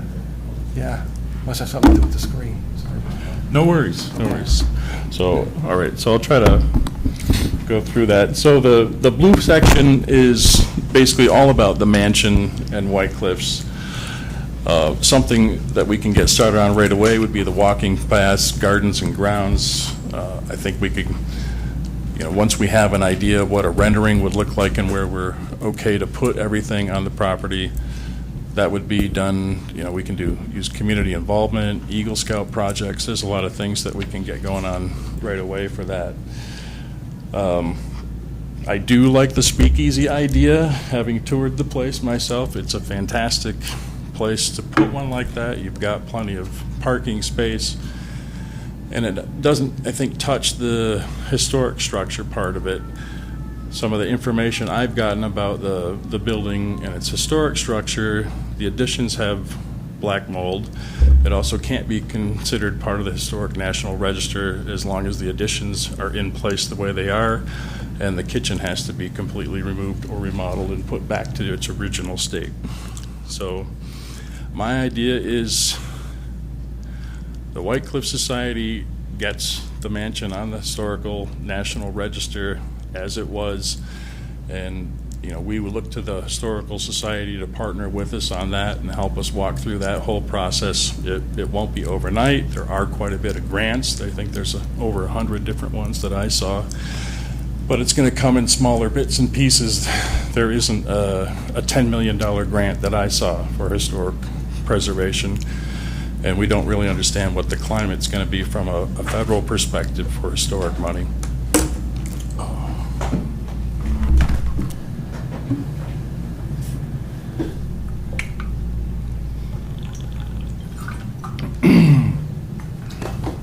Okay, so we would go after the speakeasy idea, but I think it's going to take up to 2 years because the electrical systems, the water systems need to be brought up to code, up to speed. From what information I've gotten, nothing can really be done until those things are done. In the interim, though, it would be possible using NGOH LLC to create a greenhouse beer garden. So what we would do is, a quick jump ahead to this rendering here, we could create something based on the old greenhouse with an exterior that's got removable sides or panels so that you could use it as an indoor-outdoor. So that would be really suitable for about 9 months out of the year, and you could use that. Community members could lease it and use it. You could have it set up so that you have a membership to the White Cliff Society and members are able to lease it. Something we can discuss with the town, but it's a relatively simple undertaking that I think we could get done inside of a year. I think it would also be prudent for us to create a commercial kitchen in a somewhat small footprint. It doesn't have to be gigantic, but it would have to have plumbing. And that way you might be able to open the speakeasy earlier and give access to at least appetizer level servings to start out with there. So back to my bubble chart again. If you have the greenhouse beer garden and you have a kitchen next to it that's functional, then we can also put in like a terrace cafe. The patio space would be kind of the place to do that once the additions are gone. But in the interim, I also am a substitute teacher at the Northborough Public Schools, and I took an informal poll of the middle schoolers. What is the one thing in the town that you would really love to see? And it was unanimously ice cream. So That sounds about right. so coffee and ice cream for the Terrace Cafe, and again, I think we could get it underway pretty easy. So you can sort of envision, we've got some really nice gardens, some walking trails. We still don't have all of White Cliffs fixed, but we can get started on the demolition. The interior is actually pretty good on the first floor and the second floor. It's not in terrible shape, but there are some things that could be fixed. Eventually, White Cliffs again becomes an event center, so it could host weddings or conferences, and we could also have some office spaces in the upstairs for helping to incubate other businesses in the town.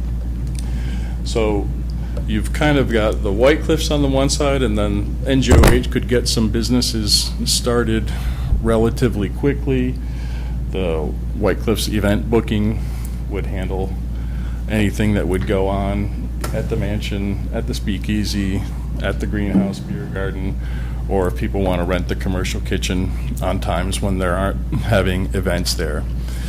So that's how the businesses side of it would run, and then the housing side is basically handled by Nikki's Gardens of Hope. So you would have White Cliffs Housing LLC, and that would be the residency and buildings. So that's my explanation of the flow chart and the sort of the ecology of the businesses there. So we briefly looked at the greenhouse beer garden. Right now we're looking at it for 60 guests. We have to get some idea of how much business would actually run through it if we want to make it a bigger thing than that, but I think to start with, that's probably adequate. Could start out as bring your own, and then we can get a liquor license for it.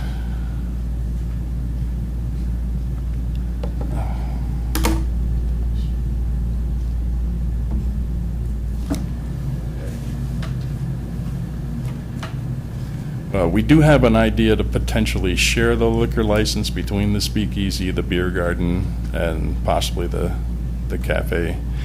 I don't think that would be an issue. I don't think we would need 3 separate ones because it's on the same property.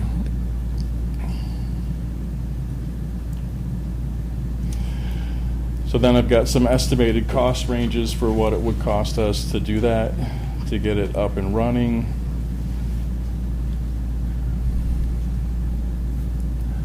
Don't know if we want to go into details. And then there's, it's not going to be like that. Yeah, kind of cuts it off. Okay. So then there's the lease review. So we would look at the lease that you supplied, the 60-year lease. We don't have a big issue with that. We would obviously, go through it with a fine-tooth comb once we're ready to move along to the next iteration of things. But here's the apartments that we're proposing to put together. These are also part of Adriana's thesis, if you want to read into that in more depth. Can you please tell me where the apartments would be located within the White Cliffs? Yeah, so without using the laser pointer, The ideal place for it is if you see where Route 20 is there, and there's a set of office buildings there's a 3-story office building in that white space that's in there in the top. So if you go into the driveway at the right, that section of property just to the right would be big enough to put in the residencies right there. It would actually kind of blend in with the frontage of the rest of the properties, but we would still do it in the same Queen Anne style so that it would match what the mansion looks like. So this would be a new building adjacent to the White Cliffs for the 36 units? It's not part of the White It wouldn't Cliffs? be that close to the mansion. It would actually be right here. Okay, and where's the mansion and? It's up here. Where's Route 20? Route 20 is right here. It would be on the front end, it would be right at the apron of Route 20? Yep, so then you could use the egress and exit right off Route 20, and it wouldn't necessarily have to go up to the top of the hill. The second best location is right here along the ridge in the back.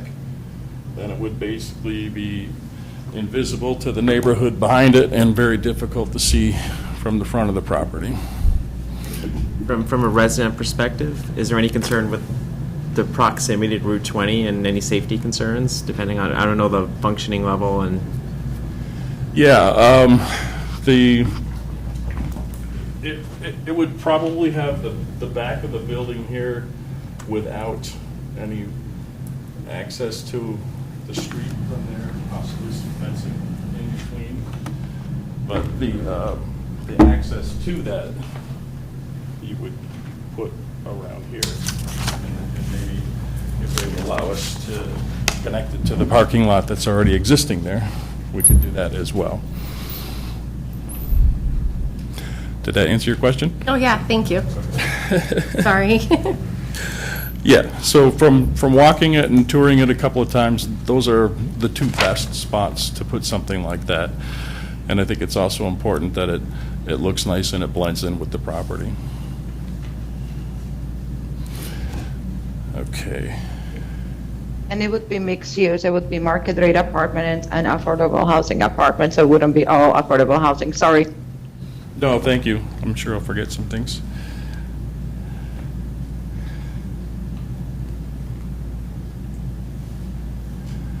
Right, so then there's some more details about the buildings.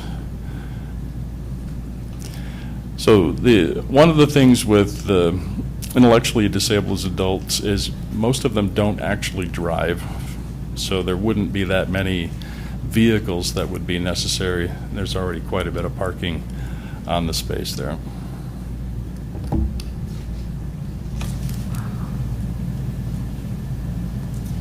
So then we have some cost ranges for the buildings.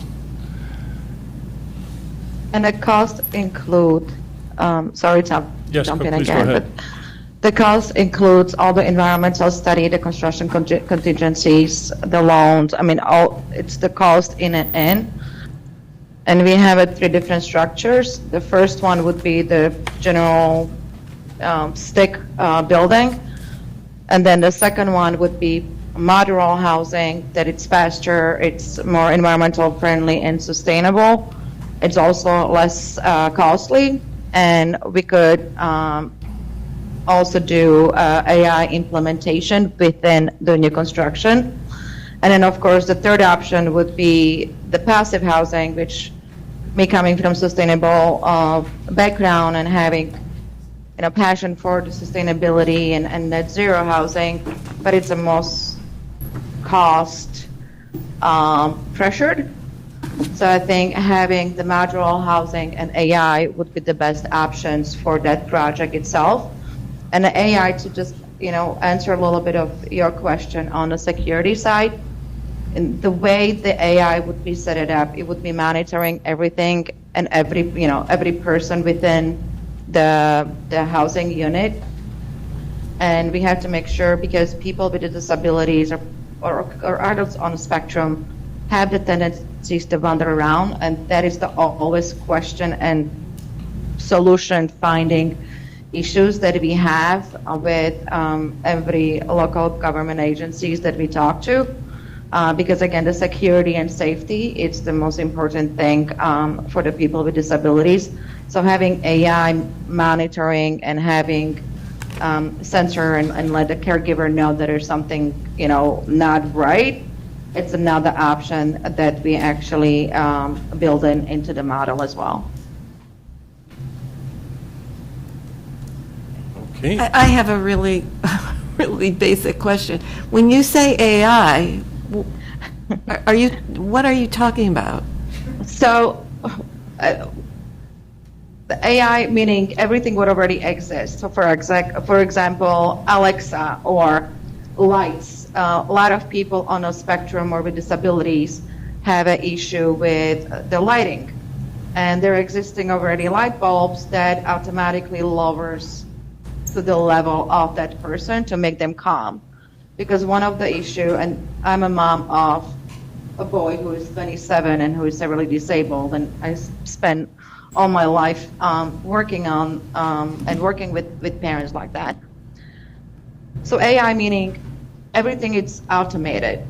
The lighting, it's automated. The windows shading, it's automated. The monitoring the walk, the mattresses, there's AI mattresses that monitoring your heart rate, the seizures, your sleeping habits, and gathering all the information for like 6 months, it will help a better for better future care. So we lower the cost of the care eventually, increases the quality of life for the people, and also safety. Then you have Alexa. Then you have one of the things that I included in my research was also smart cooking tops that they cook and shut off if nobody's using it, and monitoring sensor systems around the apartment as well. And everything is put into the data center for, like caregivers. Like I could look it up on Nikki's stuff and say, okay, he had a bad night, so he might have a bad day. What can I do to prevent? He likes music. So automatically he would, if the system would sense that he is agitated, his favorite music would come on. Or another thing he loves, it's the lavender smell. So we have, lavenders everywhere in the house, just in case. And every kid is different.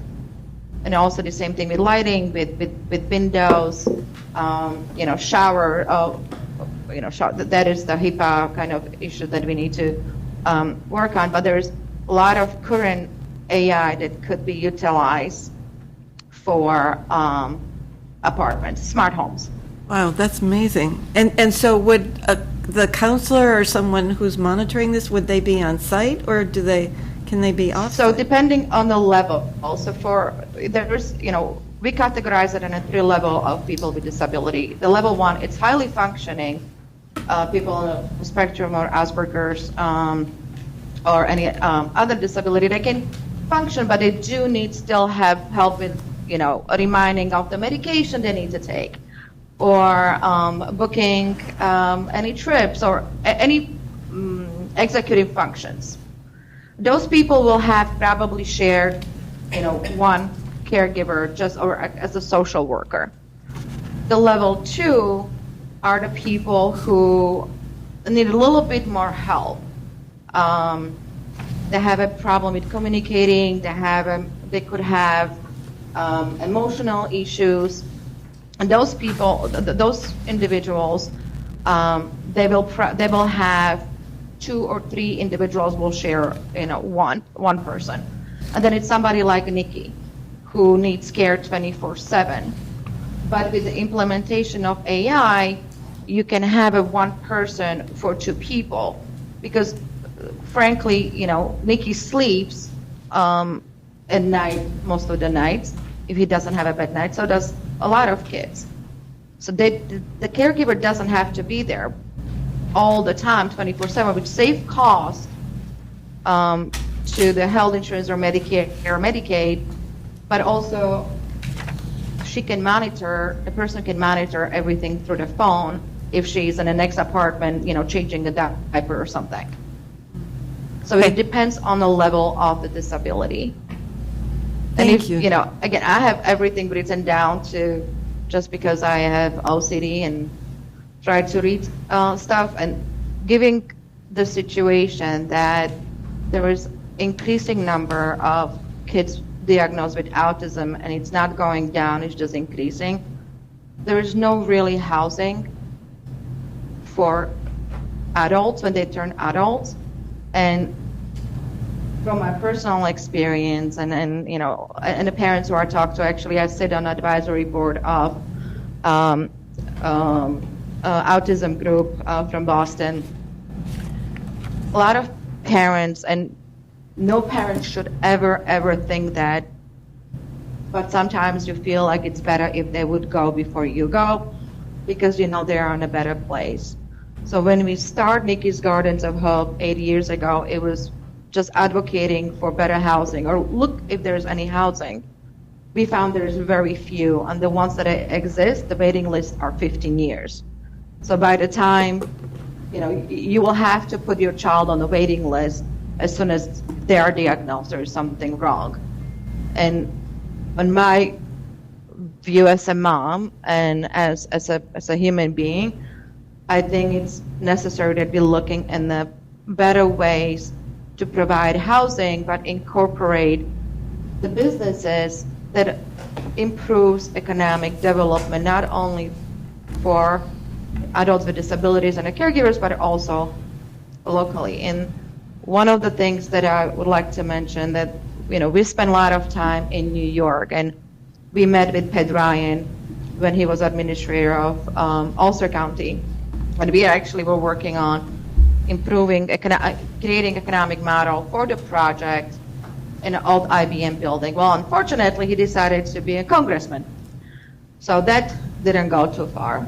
But there is a lot of things that we can do, and when we look at it at White Cliff, and sorry, Tom, I'm taking over your thing, but I get emotional when I talk about it. When we looked at it at White Cliff, there is so much potential to have involvement of all the community, not only, you know, special events, but there is beautiful gardens. The one of the things that we could actually start, or even if, you know, town would be interested, they can do, having a program for kids on a spectrum or with disabilities, and atypical kids, having archaeology group. It's a huge property that, you know, we have as somebody who put it for us, the financial model, how that would look, digging stuff, you know, having teaching kind of learning experience. And kids on the spectrum love digging in grounds. And also it's summer, and there's not much that, you know, kids, I have a 12, 13-year-old twin boys that are bored to death at home. They don't know what to do with themselves. But there's a lot of opportunities. And another thing that we talked about was there's a lot of homemakers.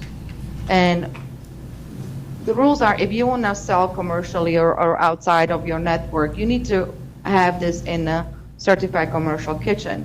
So one of the things that we kind of looked at was, well, if we can have a commercial kitchen and rent it out space to mom who is making cookies and would like to sell it more, we improve the economic view for her, but also, you know, for the town itself.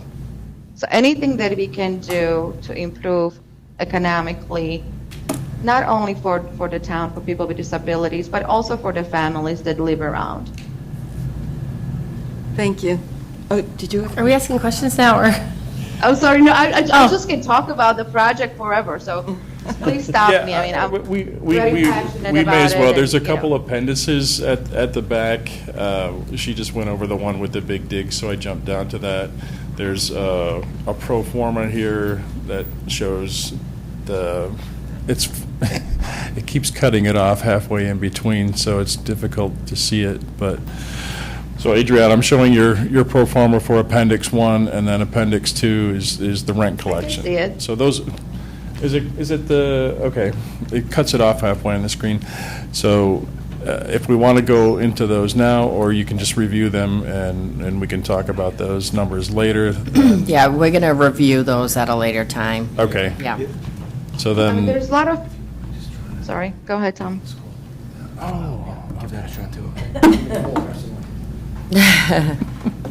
See, I just, right. I have a background in investment banking in Wall Street, and I've spent 20 years in New York. But the passion is always about helping and make the community better. And if we can help with, having affordable housing for adults with disabilities, which is in so much need, and also having market rate apartments that actually people can afford, I think that's, win-win situation on its own. And then having public gardens and public access to the White Cliffs. It's a beautiful, beautiful building. I mean, it's breathtaking. When you walk in, you feel like you're walking in, early 1900s, and you feel like you are a baroness if you're walking in. So There's a lot of opportunities. We just want to make sure that it's beneficial not only for, our project, but also beneficial for the town itself. All right, Adriana, Michael's got a question? Yours. Yeah, just sorry to interrupt. Just one question. So, where, what's an address where you've successfully implemented this model before? We didn't implement that model before, and I tell you why. We had in 2022, 23. If you look it up, there's one of the oldest private zoos in upstate New York called Catskill Game Farm? Yeah. Yes. Family? Yeah. The article was behind a We were- paywall, so I couldn't read it. but- we were under the contract, and I'm gonna start crying. The owner said loud. It was the last thing that we actually talked about before he decided to go to Israel in October. It was 3 days after the Israeli war. And unfortunately, he got killed. And then his sister took it over. And then when his sister took it over, things changed. And I take the blame for it. I made the executive decision. I didn't want to lose investors' money. We pulled the trigger and just told them no. For me, it's more important to have a trust with the current investors we have than having property under the condition that she was requesting it. And then after that, we were heartbroken, and we took a good 6 months off while I was finishing the school.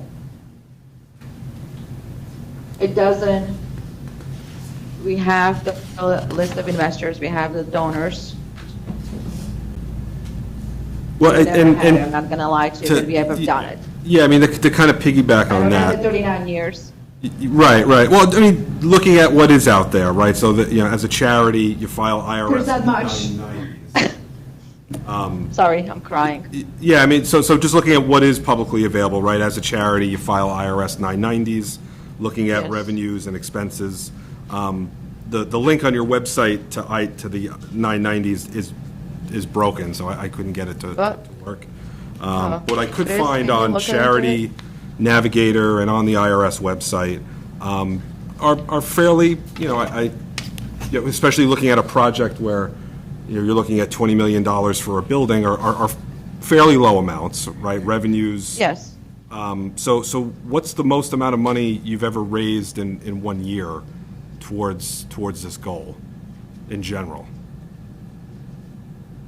We never actually went and raised funds for the project. Meaning, we have a board of directors who are ready to write a check. Meaning, I never went and marketed and started raising money for the project. We have a people stand on by. We have a Mike Cluley. We have, John Merriman. We have a Melissa Baker in Rhode Island. And there's a group of people. We had 3 million committed for the game farm. That's probably the largest investor Yes. commitment. Until I pulled the trigger. And the expenses, I'm paying most of it from my own. Okay, all right, yeah, because like looking at, like, I think it, for like fiscal year 2023, revenues of 17,000, expenditures of 15,000. Yeah, They're different. everything was I mean, paid. you could, 2022 was 109,000 in expenditures, about 16 in revenues. So it's just didn't seem like a lot of funds being raised, but if you're, No, because we don't, again. we're an advocacy. I don't take, more advocacy. I don't raise the funds if I'm not 100% sure that the project's going to happen, or Okay. if it's not. I come from investment banking, and it's always questionable. And then with Nikki's, with the charity, Adriana, you're the CEO. Chris, you're the COO. Is working with the charity and working on this is this your full-time work? Or, because looking at like LinkedIn, you do have this listed, but then there's also other full-time jobs seemingly listed. So I was just wondering how much. For me? Yeah. For yourself, for Chris. Yes. No, this is pretty much full-time job for all of us. Yes, but you work at B. But as Riley I said also, right? Yeah. Yeah. But as I said before, we had to take a few months off. It was heartbreaking. So And one of the things is that we are transparent. I will not tell you something that it's not, and that's what got me in a lot of trouble all the time. So after that project fell through, you haven't seen a project to completion, No, this would No. be the first? the first one, Okay. yeah. So I'm working on this one simultaneously and one in Michigan. I definitely recognize the need, and I appreciate the vision of what you're creating. It really is definitely a gap in the plan. So I appreciate the thought that you've put into it. Like, somebody has to start somewhere, and it takes a long time to figure it out, because you talk to a lot of, I visited in Arizona, first place. I met a football player that I didn't know that he is a football player, because I don't watch football. Kurt Warner. Yeah. And apparently he was a big deal. He has a place in Arizona. I visited Center for Discovery, spent time with the CEO. He wanted to, work with us on trying to figure out how to make it work, make it more sustainable, because getting government funds, it's more pain than it's worth sometimes. We toured the Autism Center upstate New York as well. You'll learn what it's working, what it's not working. And if you're going to spend $25 million, it's not going to be perfect maybe, but you want to make sure that you check all your boxes. You learn what it's working, what it's not working, and why it's not working. The biggest So issue Adriana, is- so I think I can answer Michael's question a little bit. So we've been doing this for about 5 years. The first couple years were sort of a barnstorming tour of what's out there. So like she said, Center for Discovery, Anderson Center for Autism, Leonard Florence Center in Boston. We went and visited and talked to see what's out there, what's happening in the industry. Chris's background is he's a longtime analyst from Bear Stearns back in the day. He works on a lot of other not-for-profit projects. Adriana also works full-time for B. Riley and completed a Harvard Master's at the same time. And then this has been my full-time work, with the exception of the substitute teaching. So it's a passion project for us. And, I'm a Northborough resident. I would be here all the time. I would be 100% engrossed in making this thing happen. Any other questions? I have a few, but I wasn't sure when we were done with. I yeah, didn't want to let's cut off if make there was sure that- more that of your you're done. presentation that you wanted to give, because we kind of just jumped in there, Yeah. and so we didn't really let Sorry. you finish. Yeah, I mean, the presentation is quite simple. It's kind of the bubble chart. There's a few ways we can make money. The mansion is really the center of it. Bring it back as it was, that it will pass the historical register and involve the town. In exchange, we would like 36 units for the intellectually disabled so that they can live inclusively in this kind of little paradise environment. That's why we call it Nikki's Gardens of Hope, because it has to have gardens. So, sorry, yes. Well, I do have a couple of questions, but before I got to that, listening to the presentation, reading the materials, and especially listening to Adriana, I'm sorry if I mispronounced your name, talk. Not to get personal about this, we're business here, obviously, but it's very pulls the heartstrings a little bit having a child with different difficulties than the ones you're talking about, and other family members with children with other different difficulties. I can definitely feel the love that's going around, and that these children are very lucky for the parents that they have. And that this is a serious need. I did have a couple specific questions, though. One of the, under the uses, I just wanted a little bit of clarification.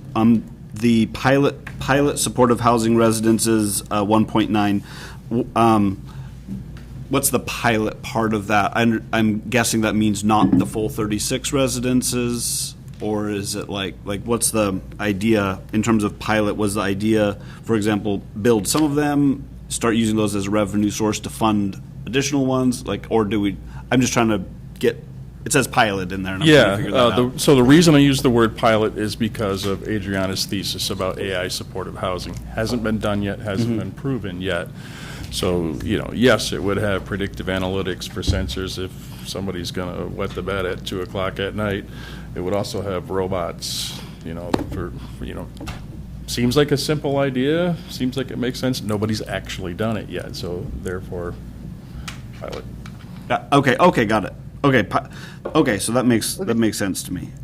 It would be the first of its kind. There's literally nothing. Right, so nothing it's out there not with AI. So it's not like, we're going to build 4 of them with the 1.9 million, and that's the pilot. The pilot aspect of it is some of these implementations are, I don't want to use experimental in the wrong way, but we think that they're going to work, but we don't have 20 years of history other than one man's experiments, another man's showcase. Sure. And the other thing I was going to say is that our middle schoolers are very lucky to have the substitutes. I have a girl in middle school there, and another one coming next year. So thank you for your work. They're a good group of kids. I had 3 kids go through the system. Very grateful to Northborough schools. I did have another question, and I appreciate you clarifying that one for me. I asked the other group as well. Is there a question that you're that you think I should be asking that I haven't asked, or that we haven't asked, that's sort of maybe prickly, or something that you would like to tell us what the answer is, unless it's one we've already asked? Well, the hardest one is, have you done this before? Okay, so we've kind of gone over that. We've been trying, so who are you guys? I have a background in project management, worked for Ernst & Young and HCL back in the day. I don't know if you remember ERP software when that was all happening, but got to go through all that stuff. And Adriana and Chris's backgrounds are from Wall Street, so I think we know what we're doing, running projects and putting things together. The difficulty with this is getting a property. We've been told when you get a property, it's no problem getting construction loans to build the things, but you have to put together separate capital stacks for that. And there's a timeline involved, and anything can happen at any time. We've been told, we did a feasibility study when we first started this, and the guy that we worked with to do that is also in the process of building a community, but the average is 10 years to get one done. Wow. Well, I can see you've... We're trying to get it done in half the time. So much work has gone into this, and I can see it through the pages and through these materials, and I've looked very attentively, and I'll take the presentation that we're seeing right now back and study it a little more closely as well. I appreciate the difficulty of having to show it on these screens, but it looks like a lot of thought has gone into it. The other one I was going to say, you mentioned Kurt Warner. He's if you can partner up with him, he's a great partner. Yeah, he has Treasure House. I moved here from Arizona, and about 4 or 5 years ago, he came to where I worked on one of our retreats and gave us a presentation, and we got to interview him firsthand. And there was a movie, I think, made. Yes. But he has his own story motivated by his child and the difficulty that they had and the ways that they grew from that. So that's a. Yeah, you're gonna get a kick out of it. So I went to the event. There were all the baseball and football players, and I had no clue who they are. And I sent that picture to a friend of mine, and he goes, "Oh my God, oh my God!" I'm like, "What? Do you know who they are?" I said, "Nope." And you just like, "Yep." And then I took a picture. We talked to Kurt. I talked to the CEO of the Treasure House. We're trying to create partnership because it's such in need. They were struggling financially a little bit because the way they've done things. So we were working with them to try to figure out different revenue streams, right? So there's a lot of potential in the partnerships, and we were actually trying to work together for the game farm. And it's, again, he's the nicest person. His wife, it's the greatest, and they have such a passion for their son and the community that is just unbelievable. Yeah. No, he was a walk-on. Anyway, that's a whole nother story. But all day about that. But Now I watch football though. But so I saw in one of the pro formas like around 2,500 or so for a unit. I don't remember if that was which of the units. Generally, in this, I understand every family is going to be different, and every child or adult is going to be. I'd say child, but like they're adult at this point, but. Is going to be different. Are they usually self-funded? Are there other sources, Medicaid, Medicare funded? Like, what kind of funding sources are there for their housing that kind of goes into what could support the amount per unit? So there's a different form of funding. Like, a lot of the people, like my son is on a Medicare and he receives SSI. Mm-hmm. But then also there is his Medicare can pay for a portion of it. And this is where you get your tax credits for the affordable housing, so you offset the cost. I will do much more detail, and if this is going to help with the economical benefits for the town, for the project itself and how much it will generate, but also include much more detailed analysis of what we can potentially charge at the lowest for the apartments, because I just went by the Massachusetts AMI. They said between 60 to 80%. I took the lower amount of I think it was $1,500 for 2-bedroom apartment of affordable housing, and $1,200 for 1-bedroom apartment. But it's covered by the SSI and by the Medicare. Got it. Okay. Thank you. Those were the questions. Just a quick question on source of funds. It appears $11 million is in the form of government funding and $9 million is through a mortgage. Am I understanding that correctly when I look at source of funds? That's from the original proposal? Yeah. It's whatever the handout was. Chris, can you hear? Chris, are you still there? He's probably muted. Yes, I can hear. Well, I can repeat the question, you want to take it, Adriana? Sources? Well, just too much. So the sources of funds in the original was probably still before the, how to put slightly, before all the changes within the current administration. But if we can redefine that, because there is a different sources of funds for like I still know that the home loan bank still provide, and I just talked to them a month and a half ago when I was finishing my thesis. They still provide up to $40,000 per unit if it's for affordable housing for people with disabilities and it's not for profit. So I know that for the 18 units, I counted maximum $38,000 from 40,000. The low-income tax credits, it's going to be much more difficult, given that the federal got cut, and the Massachusetts is $60 million for the whole year for all the projects of tax credits. But there's a different funding that, I didn't had a chance to go and do much more deeper dive on. But we also have foundations that we already talked to previously, like Ford Foundations, and they are putting money into the housing for people with disabilities. Adriana, just in the interest of time, just want to make sure I get this understood for myself. And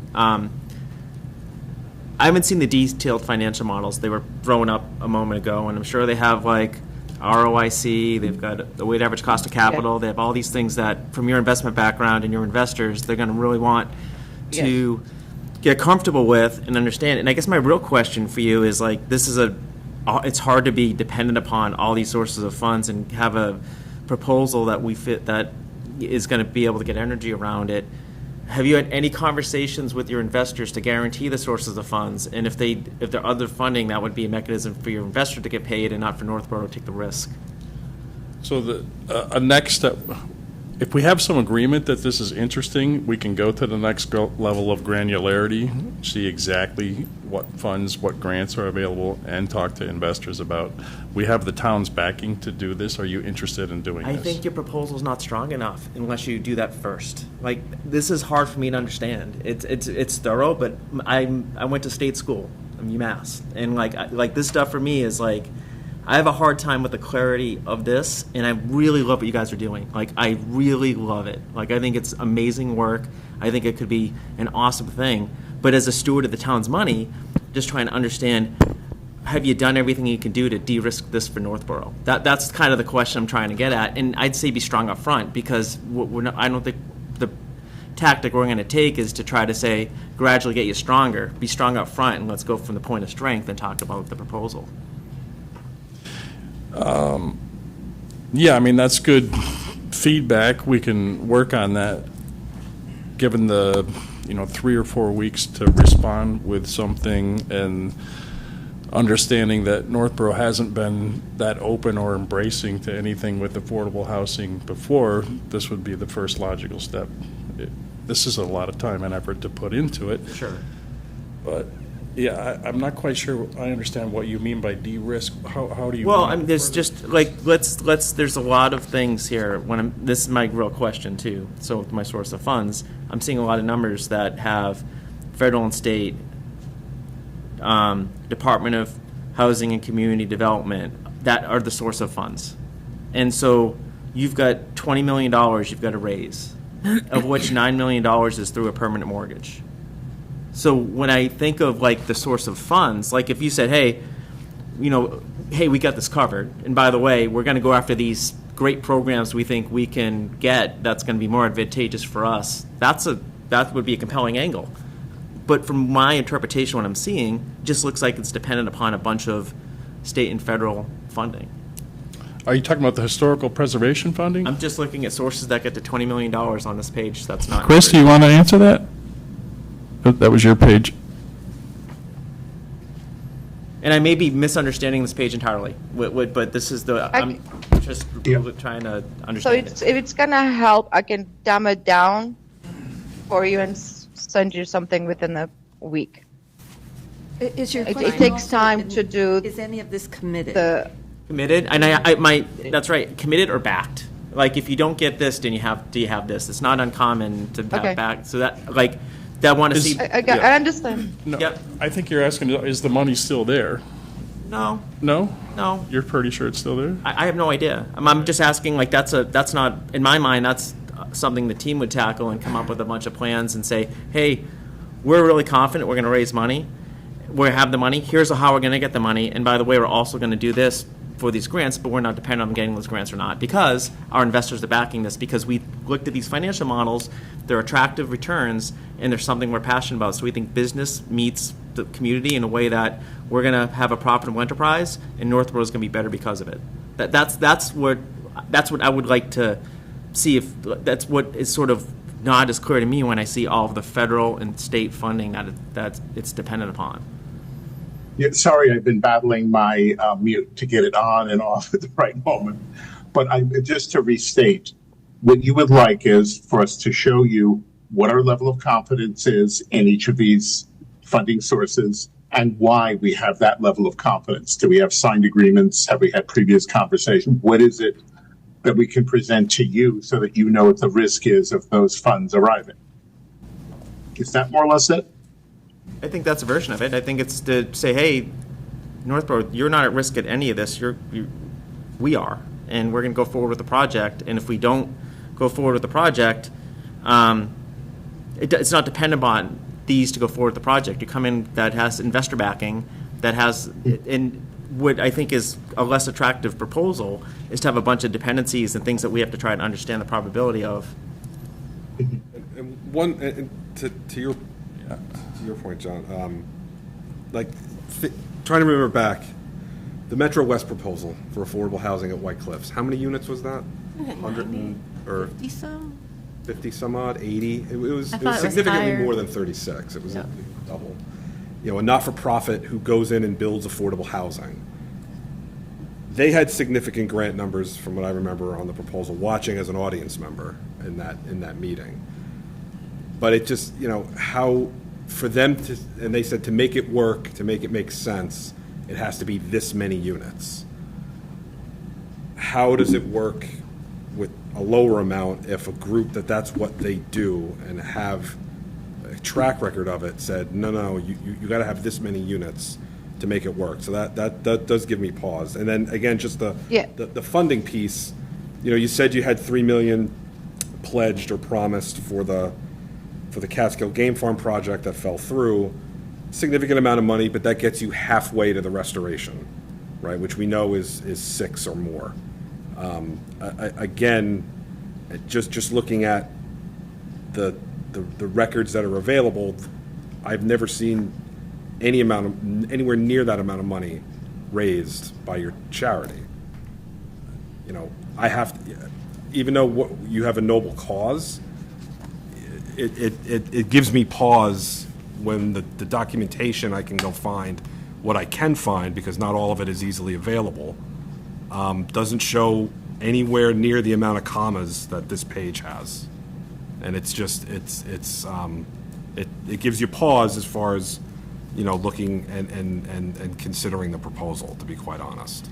So the smaller amount of housing, correct me if I'm wrong, you have the other businesses, the beer garden, the speakeasy that will Balance the risk. hopefully, yeah. And it's not all affordable housing.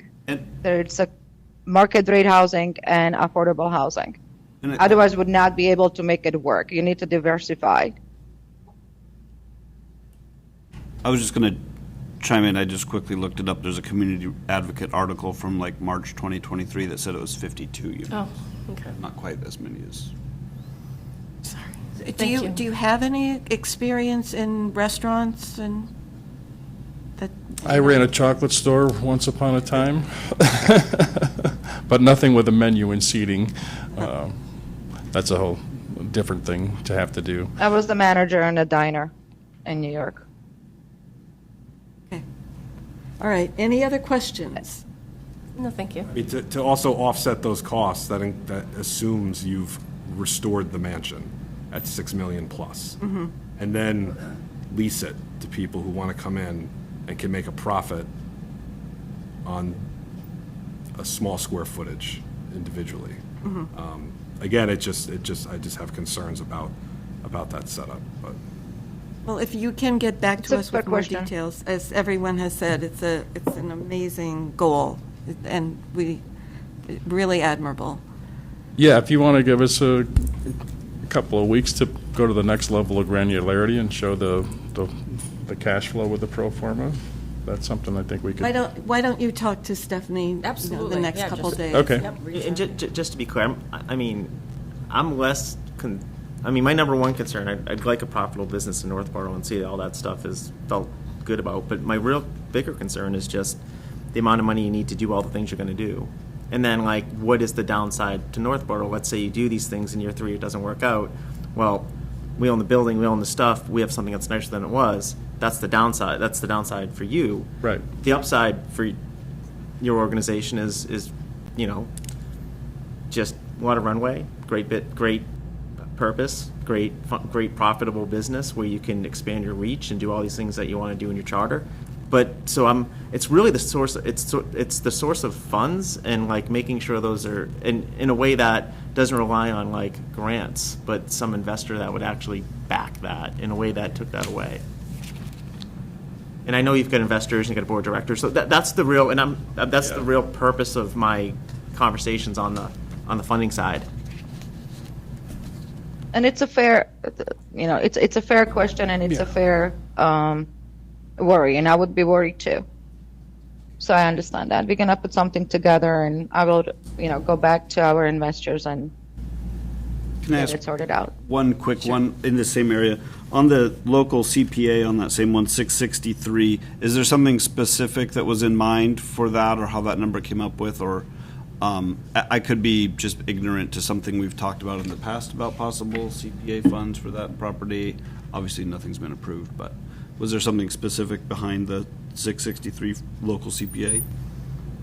Or, I mean, obviously that would be subject to our own town's approval, not ours, but town meeting. But I don't know if there was a specific thing behind that or not. That was the only thing I saw on this that I was like, oh, well, that one would Was it be local CPA? control. It says local Yeah, CPA. it's at the very end, the bottom, under source. It's okay. If not, I'm not trying to put anyone on the spot. Yeah. I'm just- Yeah, I'll just wait Sure. to get more information from you. Okay. Yeah, Okay. sounds good. Wasn't meant to be a trick question. Of all the things that we have no control over, that one may be one that is. Anyway. Well, thank you very much. you. Thank you. Thank you. Appreciate it. Yeah, thank you. Thank you. Thank you. Okay, Thanks do again. we need a 2-minute break? Stretch break. Stretch break? So moved. 2 minutes. Second? Okay. Because we have people waiting. Okay. Be quick. Sorry, people waiting.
Ready? Okay, so we are now on to agenda item number 5, which is the conservation restriction for 432 Whitney Street. And I believe that we have our conservation agent who's going to Yep, he's on.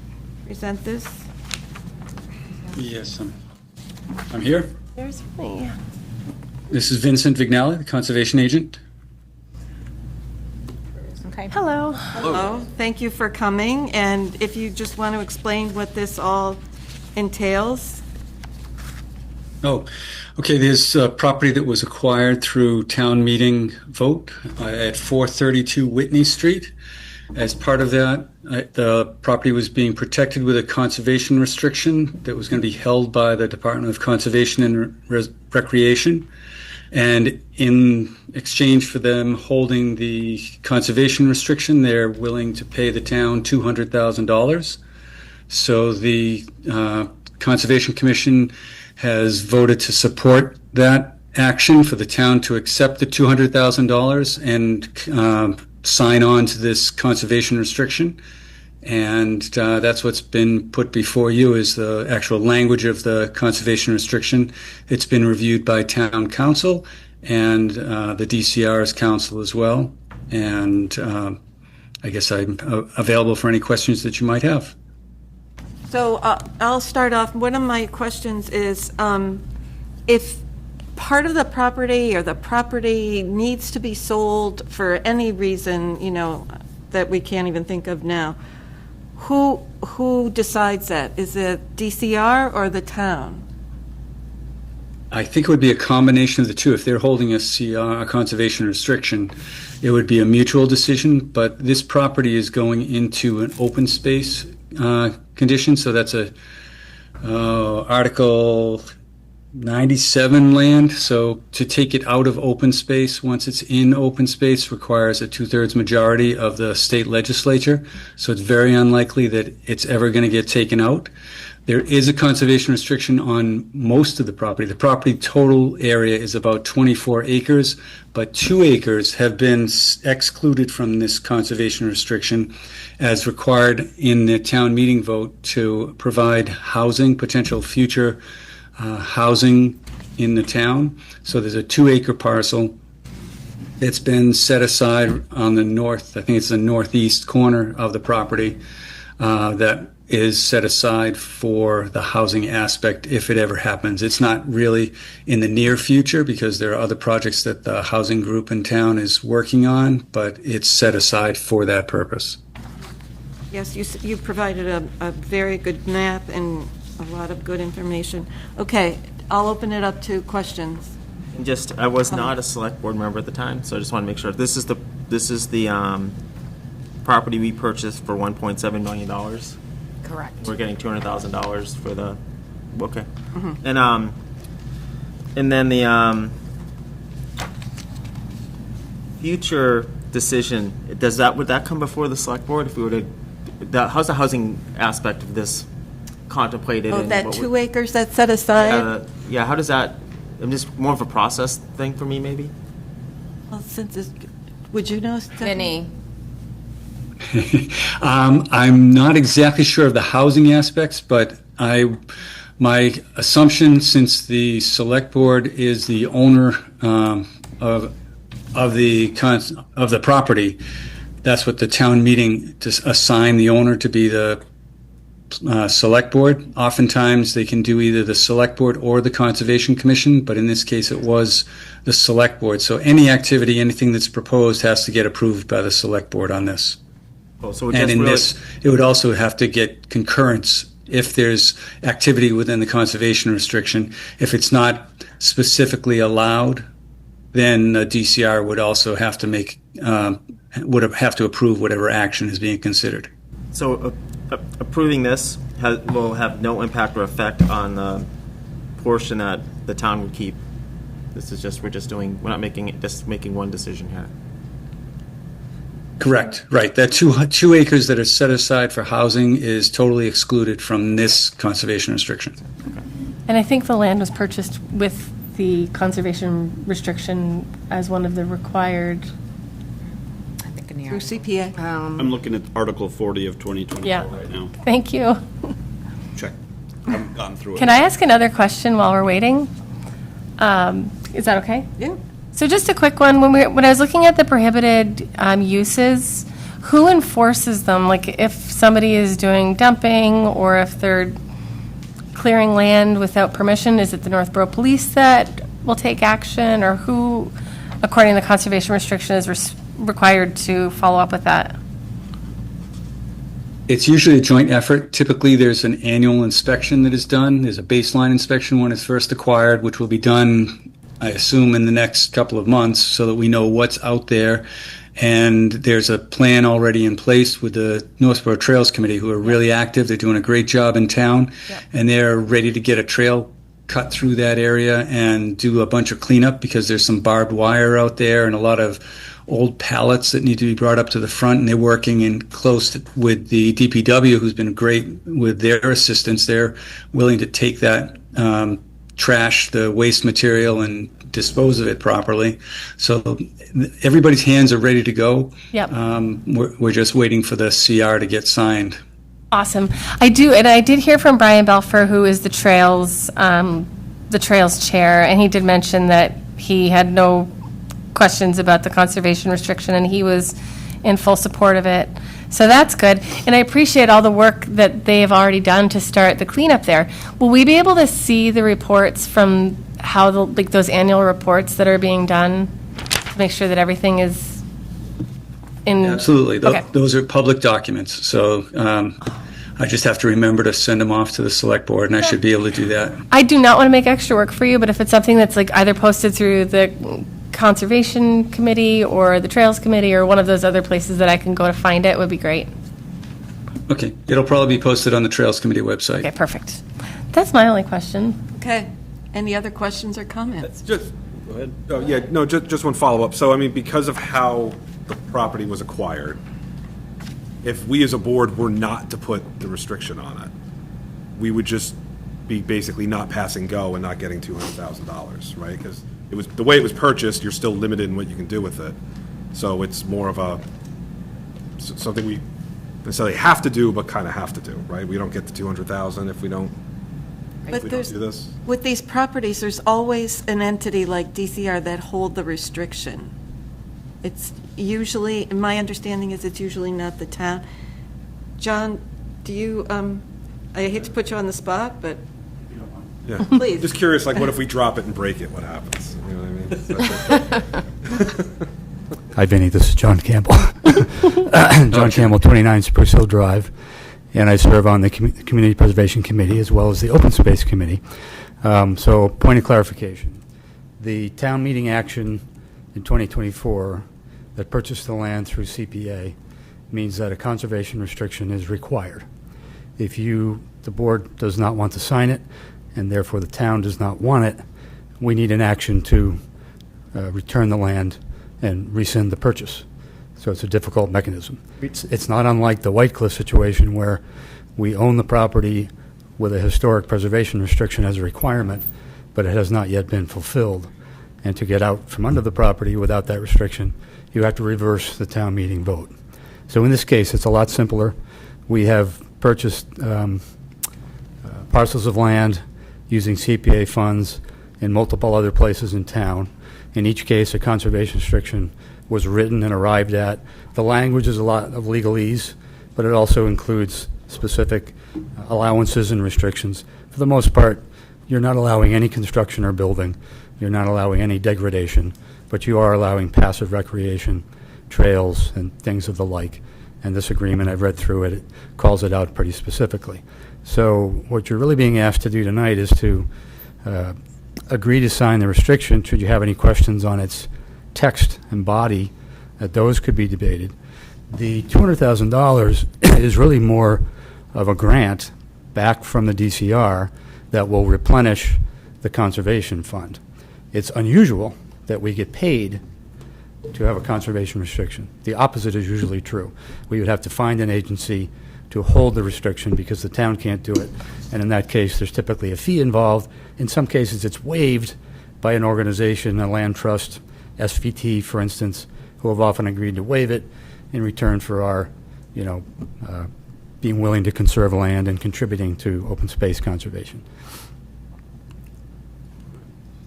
Clarifying question. When you said would have to return to whom? The town of Northborough? If we didn't sign it? It would revert to the owner. Could you clarify that? Could you clarify your question? So what I heard was that if it would revert to the owner, and my question is the owner Northborough, or is it the owner, the entity in which we bought the actual land from? Without being technically legal, because it's not my area, if we do not enforce a conservation restriction on the land as required by the purchase with CPA through town meeting, we would have to go back to town meeting to rescind the purchase. Oh. Do we have the right to do that? Well, there would probably be damages from the seller's perspective. Yeah, there might be more to the purchase agreement that you'd have to get into. So it would be, be highly unusual. Yeah, no, I'm just making, I want just clear facts. I'm not suggesting any of these as my position. I'm trying to speak in generalities because I wouldn't have the exact facts, but we are required to issue a conservation restriction. Although we did a fair market value assessment and thought $1.7 million was a very reasonable price to pay for this. We paid the appraised value. Yep. No more. Correct. If I can jump in, sorry, Madam Chair. No, please. So I think the point about the restriction is that appraised value or not, the point is that because 664, which is weird because this other number that has nothing to do with it is 663, and I just noticed that, but 664,000 from the conservation fund, which is in our CPA money, which can only be used for stuff like this, with the condition that it gets a restriction, if I understand the CPA correctly. Well, the purchase at the town meeting was funded by conservation fund reserves that had been already placed there through CPA funds at prior town meetings. That's what I mean. Plus additional reserves in CPA that we had, so we were able to fund it with all CPA reserves, no other sources. Yeah, I'm sorry, I didn't mean to not. Is that what you meant? I just meant it was used, CPA money was used, and when you use CPA money to purchase land like we did here, the Community Preservation Act in Massachusetts says you're legally under the act, if you want to follow state law, required to put the restriction on it. We didn't do that for White Cliffs, the consequences of which may be gray, especially with town meeting recently telling us not to, but that's not what we're here for today. But I understand the CPA says if we follow the CPA, we're supposed to put a restriction on property we bought with CPA money. It's more than following the CPA. I believe it's required by the legislative action at town meeting. Yeah. Based on following CPA funds for it. So yeah, we're legally required to do it at the moment. Yeah, so I won't read all of Article 40 just for everyone's information and recollection because this was a little while ago. But this was 40 for 2024. I vote it was moved to appropriate. I'll skip over the part money from CPA. To the Select Board for the acquisition of the property located at 432 Witness Street, containing approximately 23.77 acres of land, shown on parcel blah, blah, blah, for open space / passive recreation purposes and the development of up to 8 affordable low-income dwelling units, and authorize the Select Board to convey any and all restrictions on the property as the Select Board deems appropriate, including but not limited to a conservation restriction. So that's what was approved in town meeting. Thank you. I did have a couple, actually, questions, just a little in the weeds, if that would be okay. Sorry? I have a couple of in-the-weeds yes, questions, please, if that would be okay. please. Go ahead. What was the process for determining that 2 acres is enough for the housing part, and which 2 acres? Or do you know, or can you help us with that? Yeah, I would say the process involved our town planner, Lori Connors, and working with our other affordable housing advocates, including the Housing Authority and the NEHC, to determine what would be a reasonable acreage in which to put a small development. I think there's probably many factors that contributed to the size of it, but the intent was that the land would not be that suitable to build a large development on, and we knew that the majority use of the land that we wanted is for conservation.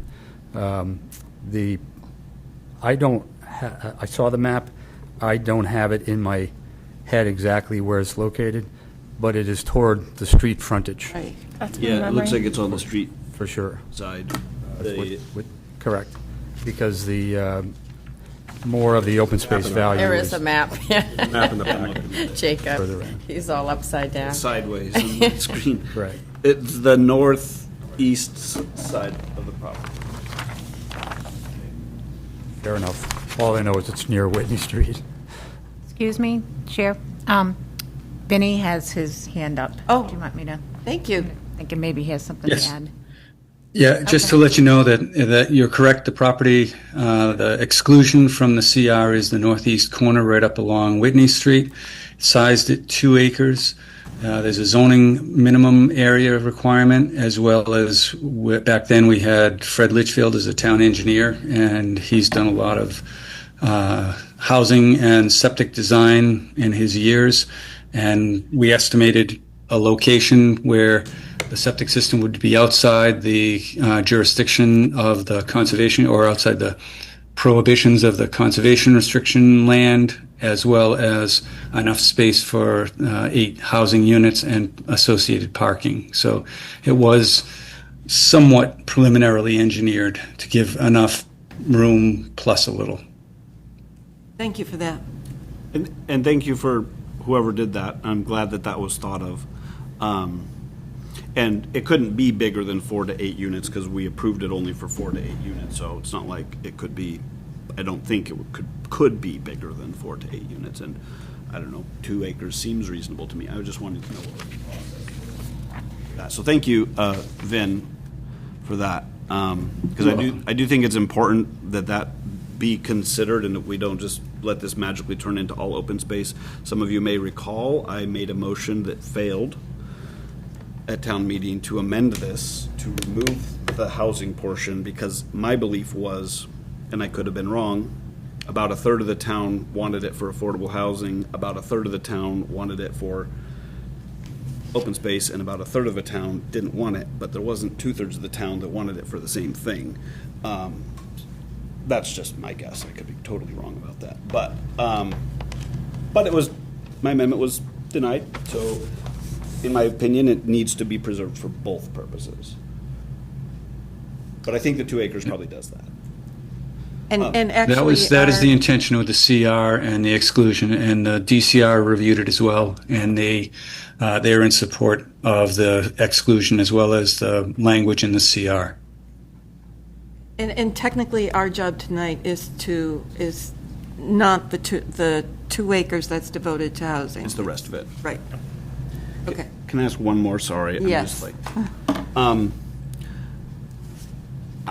I'm assuming, not to give it away, I'm assuming that I'm going to support this, but I haven't read all of it, and it just happens to be that, like, my day job is reading and litigating over contracts like this. What would be the downside if we just tabled this item for a vote until next meeting?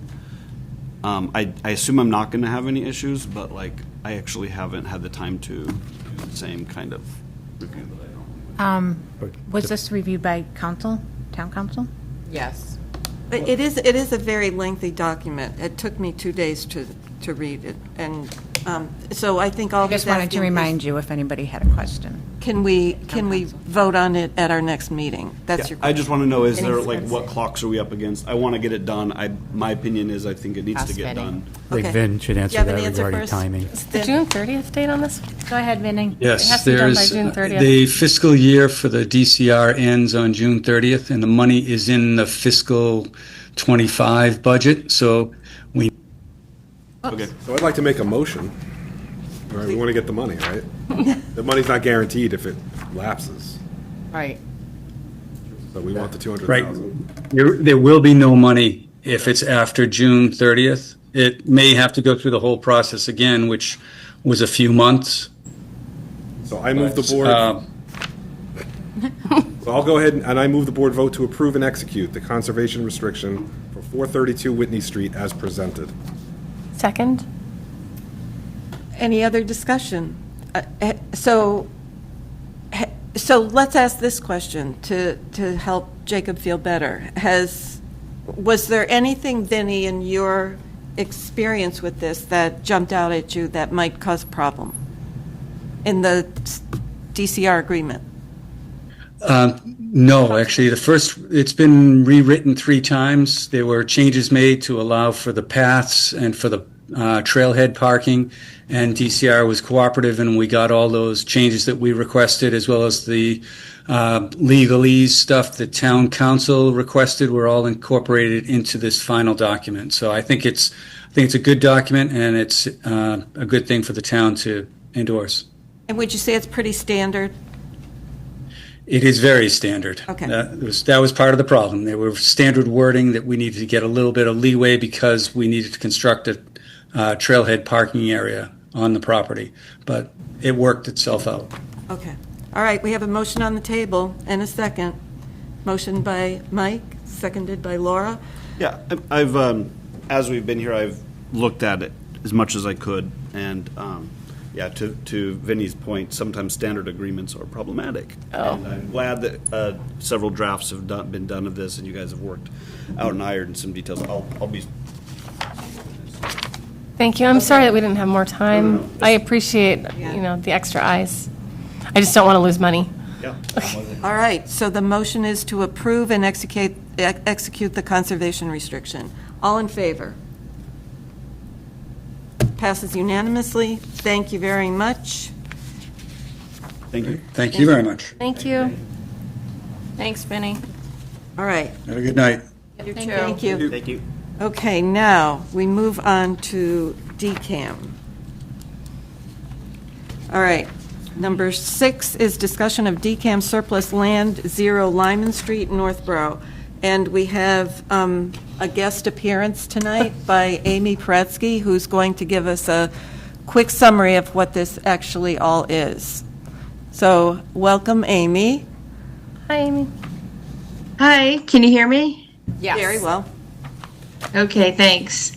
Hi, my name is Amy Paretsky, and I'm chair of the planning board.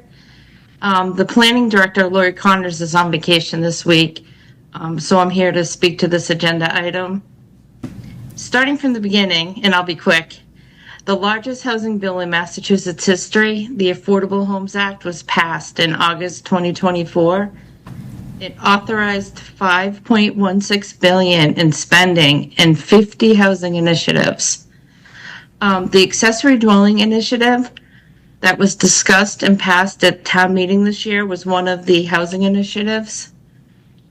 More recently, the town received a letter from DCAM. DCAM is the Division of Capital Asset Management and Maintenance. They wrote us a letter to alert the town that as part of the Affordable Housing Act, the commissioner of DCAM has been authorized to convey surplus state-owned land for housing purposes. The main criteria is that it has to be 4 units per acre minimum. We received the letter because there's a property on Lyman Street. It's 5.45 acres. It abuts the Westboro Del Webb over 55 development. This parcel will be auctioned off in September by the state. After receiving the letter, Lori and I reached out to DCAM with some questions. DCAM did not really answer our questions, but they highlighted portions of the guidance that may or may not answer some of the questions. And they mentioned we should reach out to town council. I saw that you guys have a copy of the guidance and the letter from DCAM. As part of this question and answer, they also extended the comment period until July 18th for the town of Northborough. I think the letter you had June 27th. Now we have till the 18th of July. So the planning board, we had a discussion at our last meeting, and Lori drafted a letter for us to review at our next meeting. I also saw that in your packet. I hope you had time to review it. The latest DCAM letter states municipalities are encouraged to negotiate agreements before applications for approvals, before the approvals are filed by the developer. And if possible, the municipality should identify to DCAM early on any areas they would seek to negotiate, so DCAM can provide that information to developers during the competitive selection process.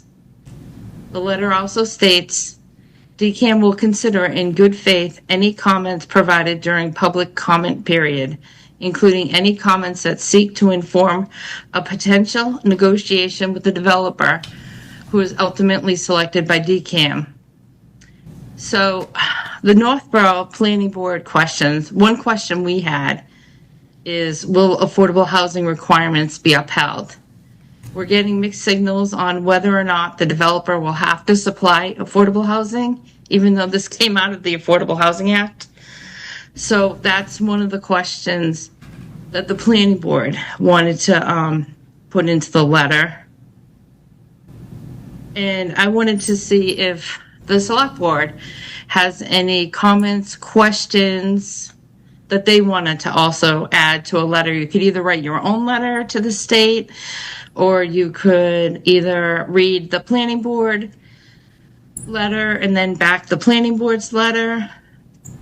As a condensed version, the letter that we wrote, Lori mentions to DCAM information about the site right now, which is it's zoned residential C, which currently allows 2 units per acre. She also describes the other setbacks that are required. So like I said, she would request the affordable housing. And we also mentioned we would like to see smaller homes for young families or seniors looking to downsize, as that is an unmet demand that we hear about in the local area. So that's all I have in a nutshell. I'm not sure if anyone has any questions that I can answer. I don't, oh, sorry. Just, Is that a hint? how do you, yeah, just wait. Amy, what is what does smaller homes mean? What square footage falls under that designation? Well, the state's actually, I just saw last week, the state's coming out with a starter home bylaw. That'll be next on our plate as a planning board. But they consider a starter home, smaller home, to be 1,850 square feet. Okay. The accessory dwellings were 900 square feet, so it's kind of double. And the 35 feet would mean 35 feet is the current zoning we have. So if we wanted to build something higher, we'd have to go through getting that changed. Right. It's 35 feet right now, but we could negotiate with developers that are going to be looking at the properties. We don't know the process right now. Next on our agenda, Lori and I are going to reach out to DCAM and try to set up a meeting to see how this is going to play out. Will the town actually be able to meet with the developer before they purchase it? Or is the developer going to be working with the state, purchase it, and then we work with the developer? We don't know if we can talk to them before or after the sale. Julian, can I ask Amy a question? Sure. So, Sorry. Amy, when I spoke with that Raina Rubin, did you speak to her or email her? I emailed. Okay, because she was saying that this act doesn't specify what you have for housing, like it could be a multifamily, it could be separate, and it doesn't have to be a certain percentage of affordability, which is odd. So I guess we as a town are telling them what we're looking for, and then they try to sell that to the bidders of the property. That's what the guidance says. But yeah, it is a big unknown right now because I'm hearing both sides. I'm hearing that as long as we do 4 units per acre, the developer will buy it and work with us. But I've also heard that these developers might not have to follow any of our guidelines or bylaws, and it could be unlimited, and it could have height, a larger height. Except for there is, let me pull it out. There are 5 criteria that they say that the town, okay, so the town may impose reasonable regulations concerning the bulk and height of the structures, determining yard sizes, lot area, setbacks, open space, and building coverage requirements. So in one sentence, they're saying we may be able to impose reasonable regulations. So the main thing is we do want to reach out to DCAM and get clearer guidance because we asked all these questions and they pretty much just shot back the guidance that doesn't have clear answers. Are you holding off on your letter until you get more answers? Well, we do have till July 17th, so the planning board meets again July 15th, so we will hold off until our next meeting. I did talk to Kate Donahue today. I've been talking to her a lot about this because Westborough has a parcel also, and she had reached out to me. And she felt that we should try to set up a call with DCAM as soon as possible. I mentioned Lori was on vacation, and she said that time is of the essence and that I should probably, after talking to you, Steph, I should try to get in a meeting with them as soon as possible. Yeah, I'd love to be part of that call if you could set that up. Right, that's what I was going to ask you since Lori's out. If they'll do it this week, maybe you and I could talk to them, or maybe just reaching out to them, they'll set up the appointment for next week. That would be great. But she said to call as soon as possible. Okay. So what control do we actually have? That's one I'm still kind of gray on. Like, so that the state's going to go ahead and auction off this property, not to us, but to a developer. And the developer is going to develop said property, but within our guidelines, if the state deems those guidelines sufficient. Is that right? Or That's what we're trying to figure out because I've gotten 2 different answers. Well, because Section 122 of the Affordable Housing Act requires municipalities to allow, in as of right, the residential use of surplus land for housing purposes as conveyed by DCAM. So it sounds pretty... But I think by as of right, it says it can't be by special permit. So if our housing regulations say you need a special permit to get housing or a housing of 4 units, then you can't have any special permit. So I think we will allow the housing by right, but then there can also be reasonable regulations, they stated. So like bulk and height, yard sizes, we already have that in our bylaw. So a question we did have, will they have to follow, what we have in our bylaw? But as part of our letter, Lori actually gave some leeway, like our current zoning has a setback of, 30 feet. So Lori wrote minimum front yard setback will now be 15 feet. And between buildings, we needed 20 feet or 30 feet. Now she's saying 20. So we're trying to say that we're willing to work, and maybe we'll write that in the letter, that we're willing to work with a developer. We just need to know the process. But I just wanted to let the select board know. I don't know if you meet again before July 18th, but I could 14th. Update you on, The 14th. or Steph could update you. Yeah, Amy, we're meeting again on the 14th. Okay. So I think we'll have more answers before then, hopefully. Yeah. Okay. Jacob? But originally we had added this to the planning board and the select board meeting because the original deadline was June 27th. But they didn't they had to send an official letter to the chair of the planning board and the chair of the ZBA, and they didn't send it. So because they didn't send it, when we found out they didn't send it, they had to start the clock again because it had to be 30 days. Thanks for catching Sorry, Jacob. We don't, But what do we do by the deadline?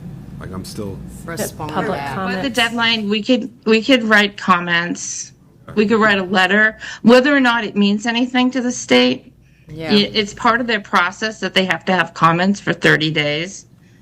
It's a public comment period. So, like, as a planning board, we're going to write that we just passed an affordable housing bylaw that says you have to do 15% of the affordable housing if it's over 10 units. So we're going to write in our letter that we hope, as part of the Affordable Housing Act, that they will uphold that the developer needs to, has to build some of the units as affordable.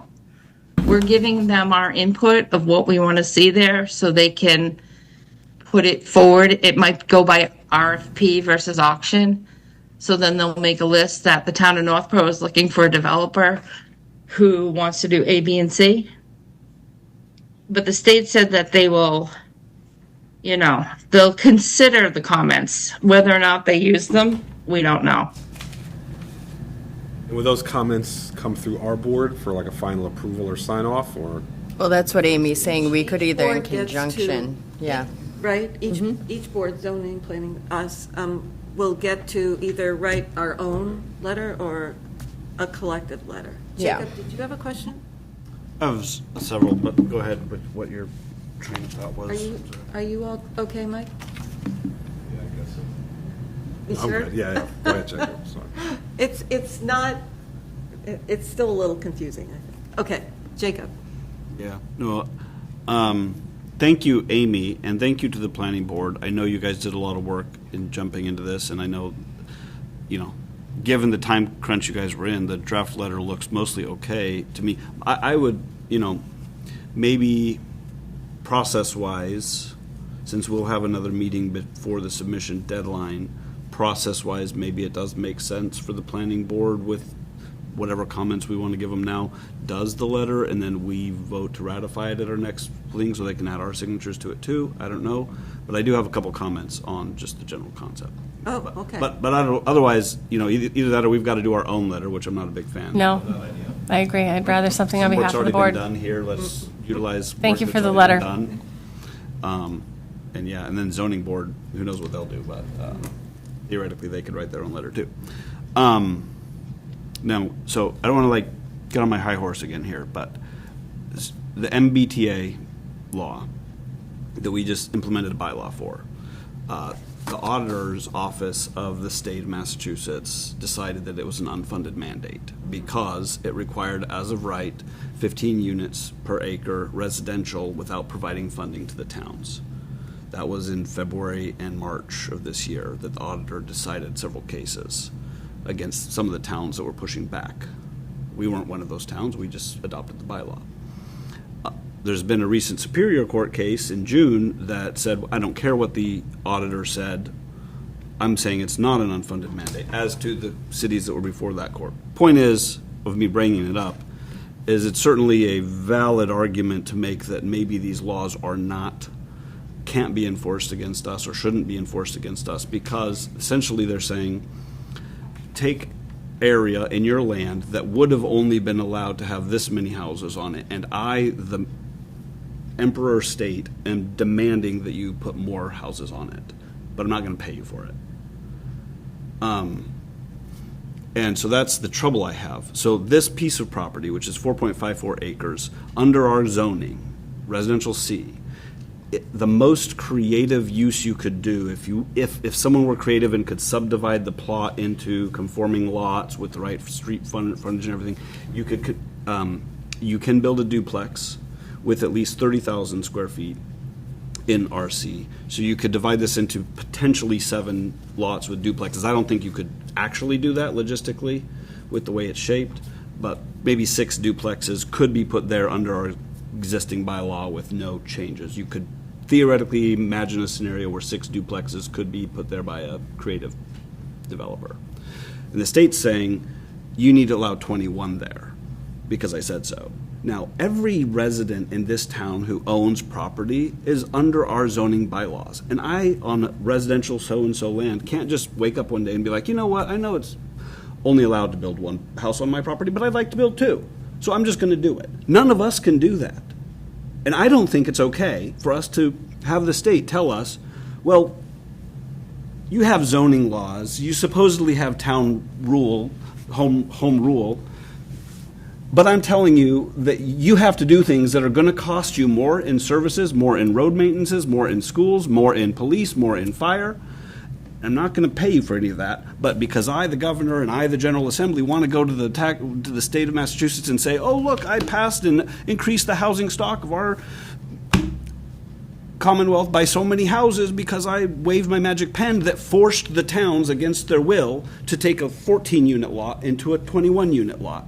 Where do we get a say in that? I'm not okay with the process, and I don't know if it means we need to send new people to the General Assembly or what, but like, who is defending Northborough here? That's, sorry. Do our state reps come in? Yeah, I'm going to be giving them a grilling on this. So That said, No, I the difference between 14 and 17 isn't nearly as bad as what we've already approved with the MBTA. I was going to say, like, therefore, you described the MBTA law quite well there. Therefore, it is, and our people approved it. So I'm not trying to kick against what the sufficient majority of the town said they wanted to do. But like, as a fundamental premise here, I'm not okay with just bending over every time the state says, go do thus and such. I'm not ready to jump when the state says I've got to jump, unless it comes with a giant check. You know? What's concerning is the state owns 142 acres right behind this one. So I'm hoping this just isn't phase one. And then Northborough goes along with it. And now here's 142 acres we're going to auction off. At 4 units an acre. I hope that's... Well, but wait a second, Amy. It's not necessarily that it's going to be 4 units per acre. It could be more if the state decides to sell to a developer that, didn't meet our requests. Is that true? No, it could never be more than 4 units, even under this one. So even though MBTA was up to 15, this one they've been so courteous to us and given it only 4 as the top. Well, no, it says 4 minimum. Yeah, she told me density of no less than 4 units Okay, but we per could acre. say it has to be 4.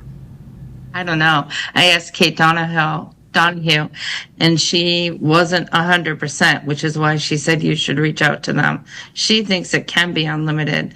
But the only thing with that property is there's no sewer there right now. So it would be on septic. So but- I'm just reading from the guidance document that quotes from the recent law as passed, section 122 of the Affordable Housing Act states in relevant part, this is page 2 of the guidance that's in our materials, the very end of it says, provided, however, that the city or town shall permit, this is the mandate here, shall permit not less than 4 units. So we could permit 4 units, and we are complying with the shall permit not less than. So I don't think it's true that we could expect a developer to come in and ask for 8 and we'd have to approve it. I think we can say, we'll comply with this thing by saying we will accept 4. I still don't think we should have to, but we may end up doing it anyway. That's Right. We're hoping that, but they said to ask town council. That's fine. So I think one of the questions for us is, given the fact that this is coming to Northborough, most likely, are we supportive of their suggestion that it be 4 dwellings per acre? No. Well, I would actually frame it a little differently, because they're not going to care if, my opinion is, they're not going to care if we give them that comment, because they're going to say the General Assembly already said we can make you.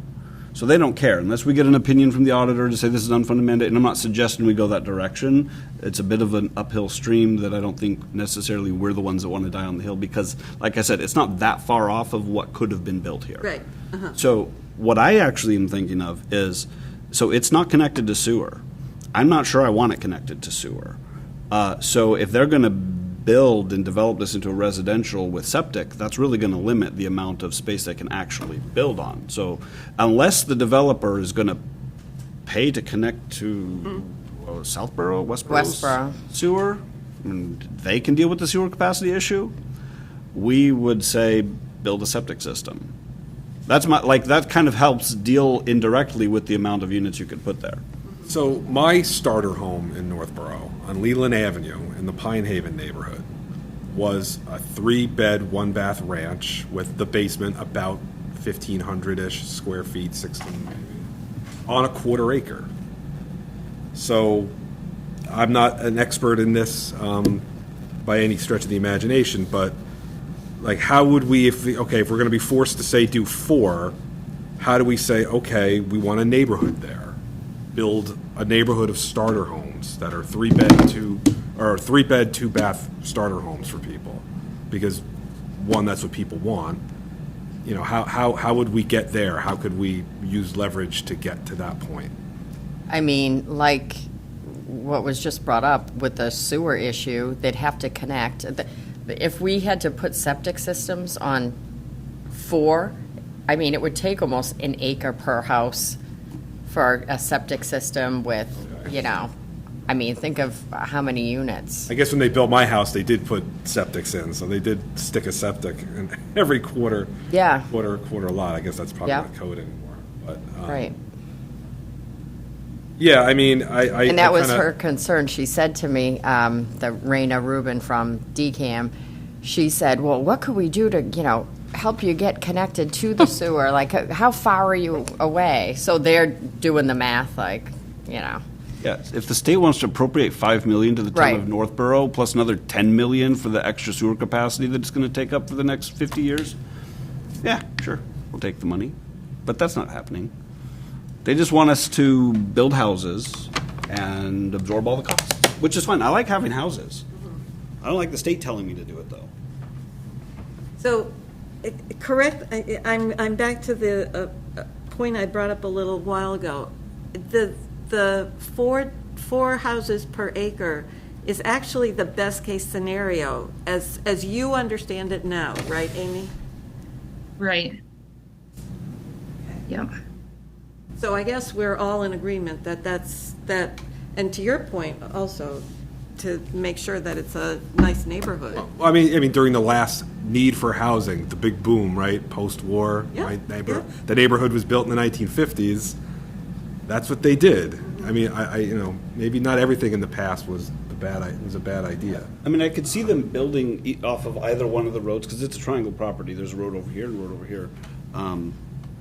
I could see them building in a little cul-de-sac in there and houses around the cul-de-sac. Right.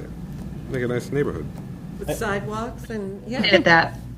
It says the planning board recommends a development of a walkable neighborhood that adheres to the following minimum density and dimensional requirements. So as far as the neighborhood, you do want them to have a sidewalk and to make it a nice living area for a large group of people. May I? Yes.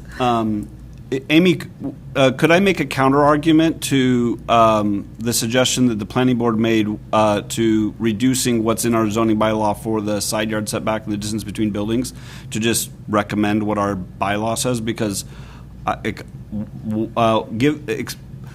maybe sell to me the point that the planning board was thinking of why we would, because they're not saying in the law that we have to. In fact, they're saying we can make reasonable regulations relating to setbacks, bulk, and those other things it says in the law.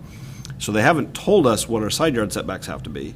So I would presume what's already in our zoning bylaw is reasonable, because that's what everyone else in that zone has to comply with. So tell me why I'm wrong, maybe. Because I'd like to support it with saying everything else is as our bylaw says, minus the units per acre. And we definitely could do that. But I think Lori thought, since we're going from 2 to 4 units per acre, that we were going to have to change our setbacks so they would all fit.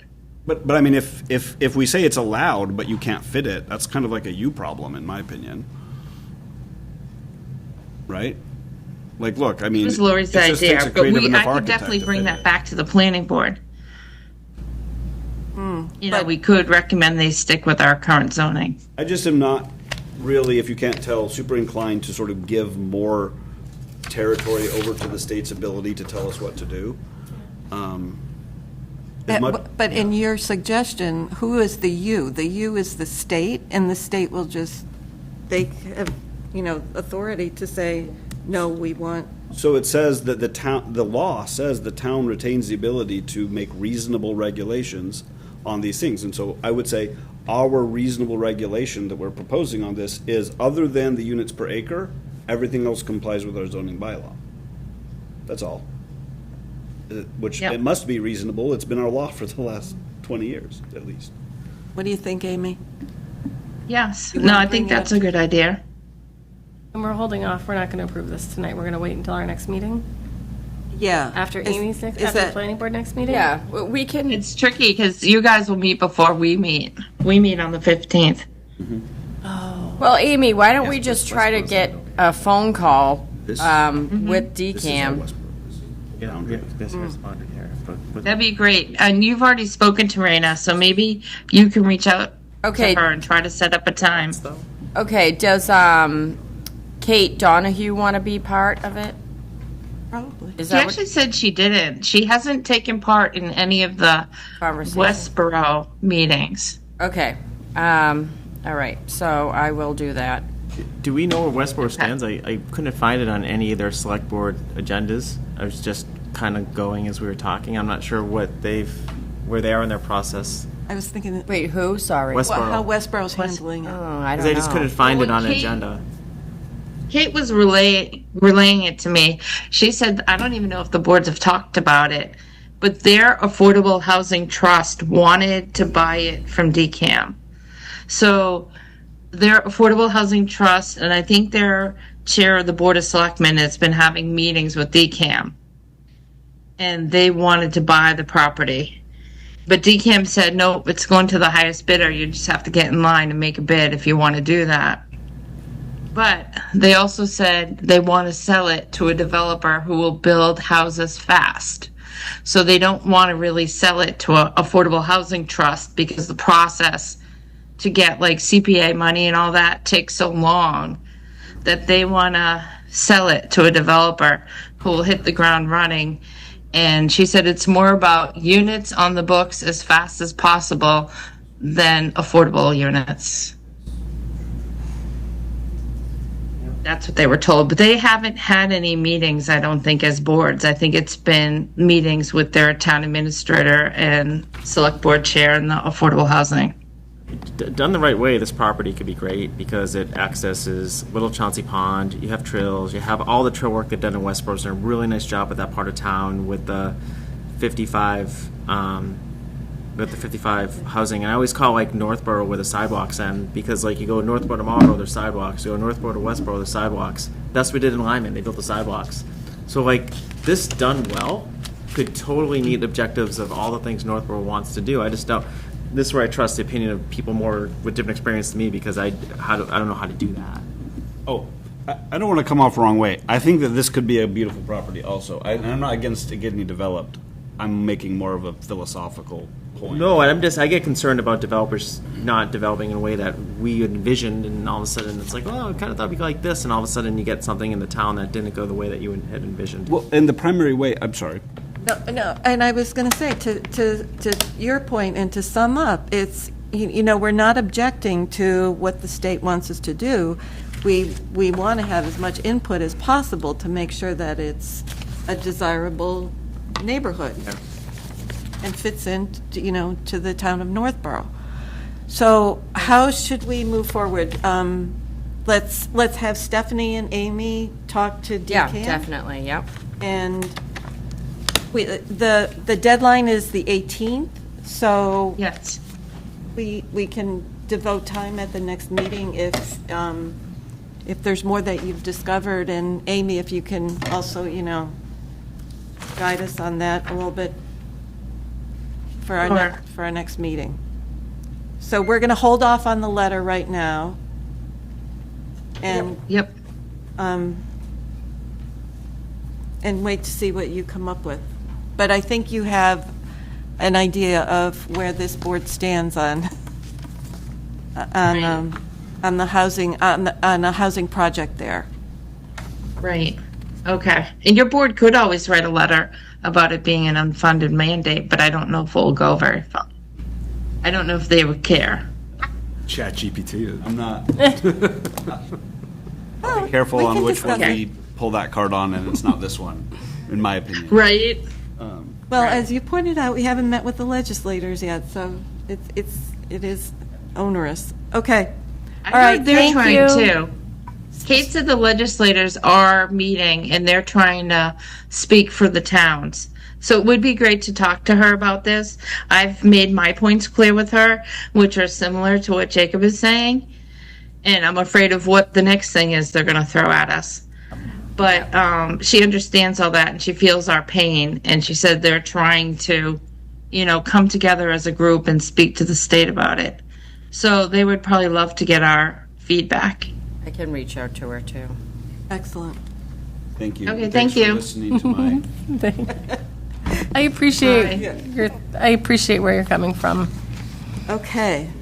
So we're going to move on to the next agenda. Yes. I was just going to ask you if maybe we could consider taking number 8 before 7, because I have the fire chief that's been waiting. Oh, my goodness, of course. And I Yes. think his is pretty straightforward.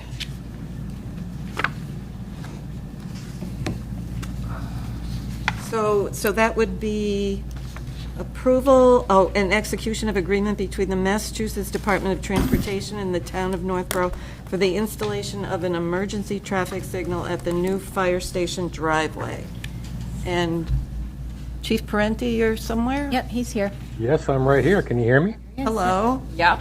Hello. So this is a boilerplate agreement that MassDOT gave to us. They came into agreement with PAR, who's our engineering firm, of this emergency traffic signal, which is our preemption signal. It's the one that will stop the traffic and allow us to come out. Basically, what the agreement says is we construct it, we design it, we being the town, through the project cost. And when we're all done and it's been approved and been accepted, we then deed it over to MassDOT, and they're now responsible for maintenance and everything with it going forward. Does that make sense? Yes. So there's only one emergency signal? Yes, it's directly across the street, and there's only one light. They talked about two. In fact, I sat in on several of the meetings with MassDOT and with PAR, our engineer, and they talked about multiple signals, and then they talked about should the signal be allowed to be used also for the crosswalk signal that's going to be there, and there was a lot of discussion.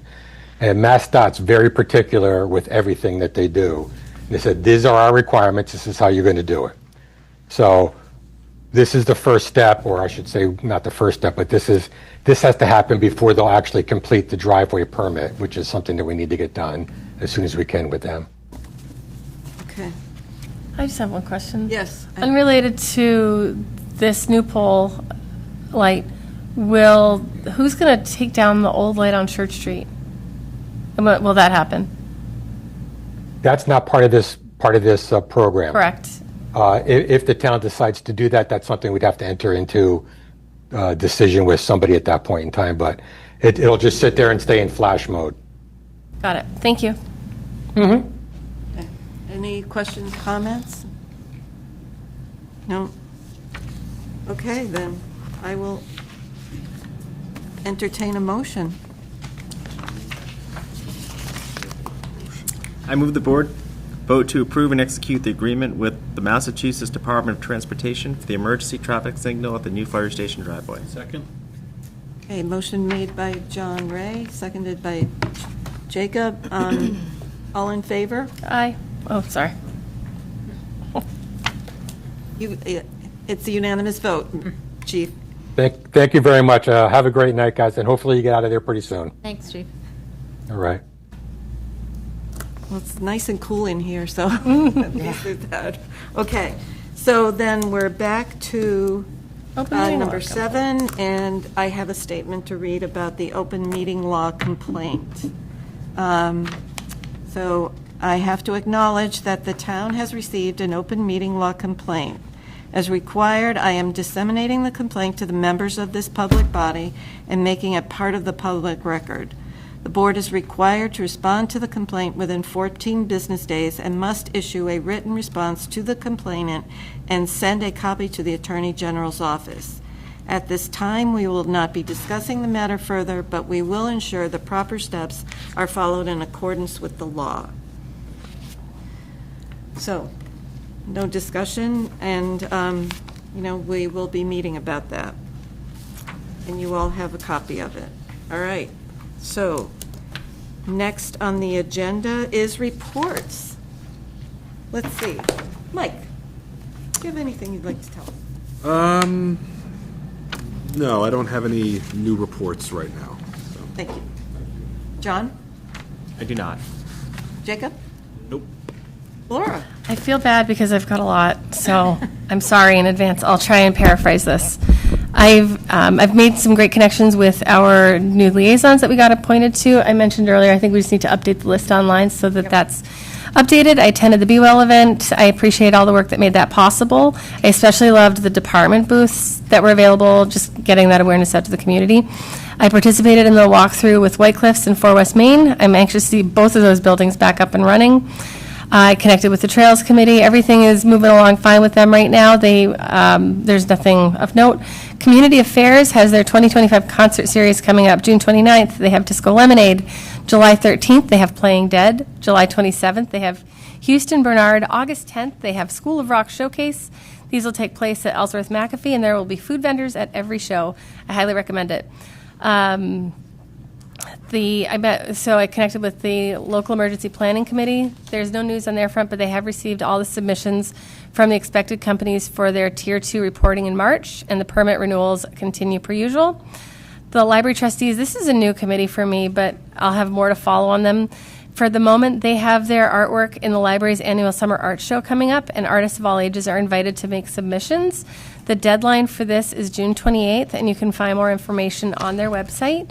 And I encourage everyone to stop by and check it out.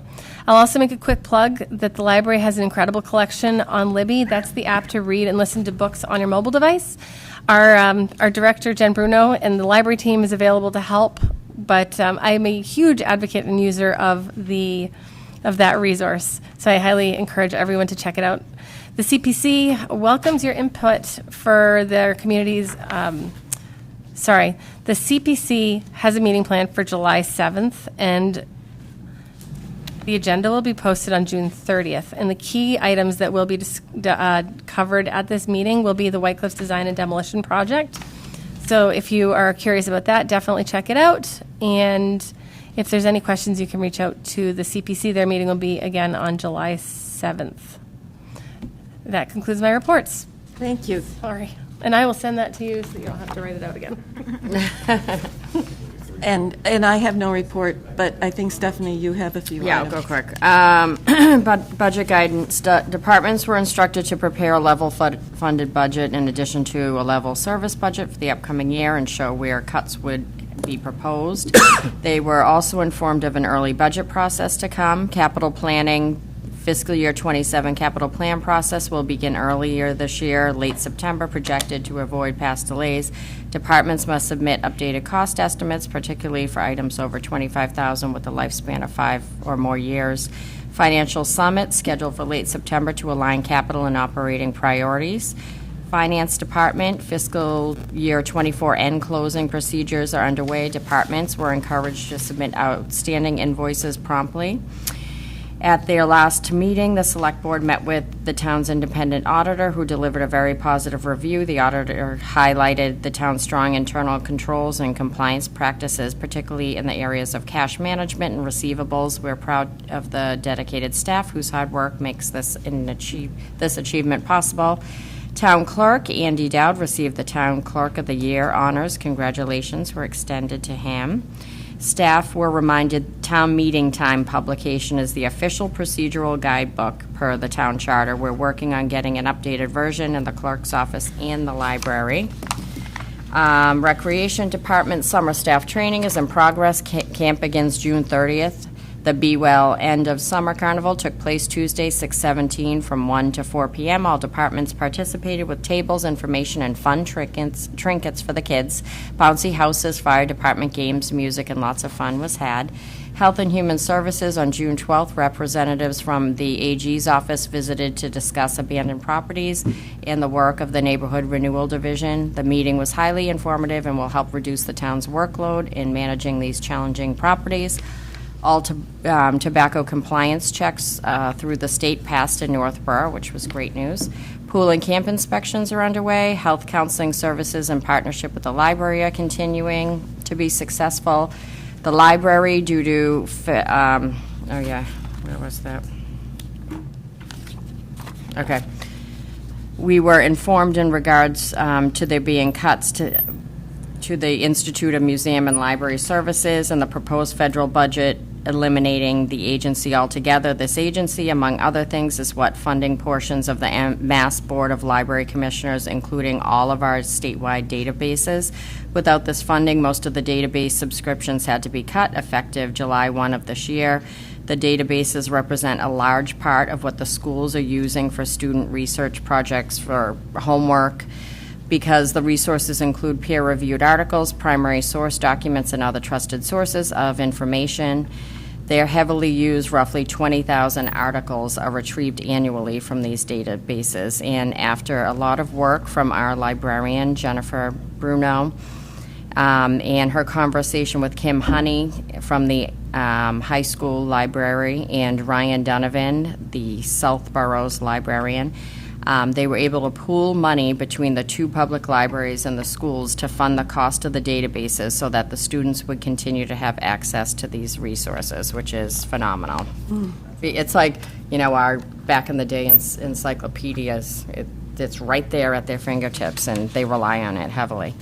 Planning Department, a soft opening for the new dog park is expected mid-July once minor issues like signage, gate, grading are resolved. I guess the gate was a little bit too open, so little puppies could crawl through, so they're fixing that. Downtown Design Workshop number 2 is scheduled for June 30th, 6:30 p.m. at the Public Library. We already went over DCAM. Building Department, the fire station building permit is under review and nearing completion. Permit fee restructuring is underway, targeted for implementation, I said July 1, but it's pending when we could get it on a select board meeting, aligning with the start of the new budget year and the new building code. Accessory dwelling unit, interest is growing. One application is under review. Others have been inquiries coming into the department. Staff are enforcing activity deadlines on dormant building permits. So if there's no movement in a year, they poke and prod. Cable access.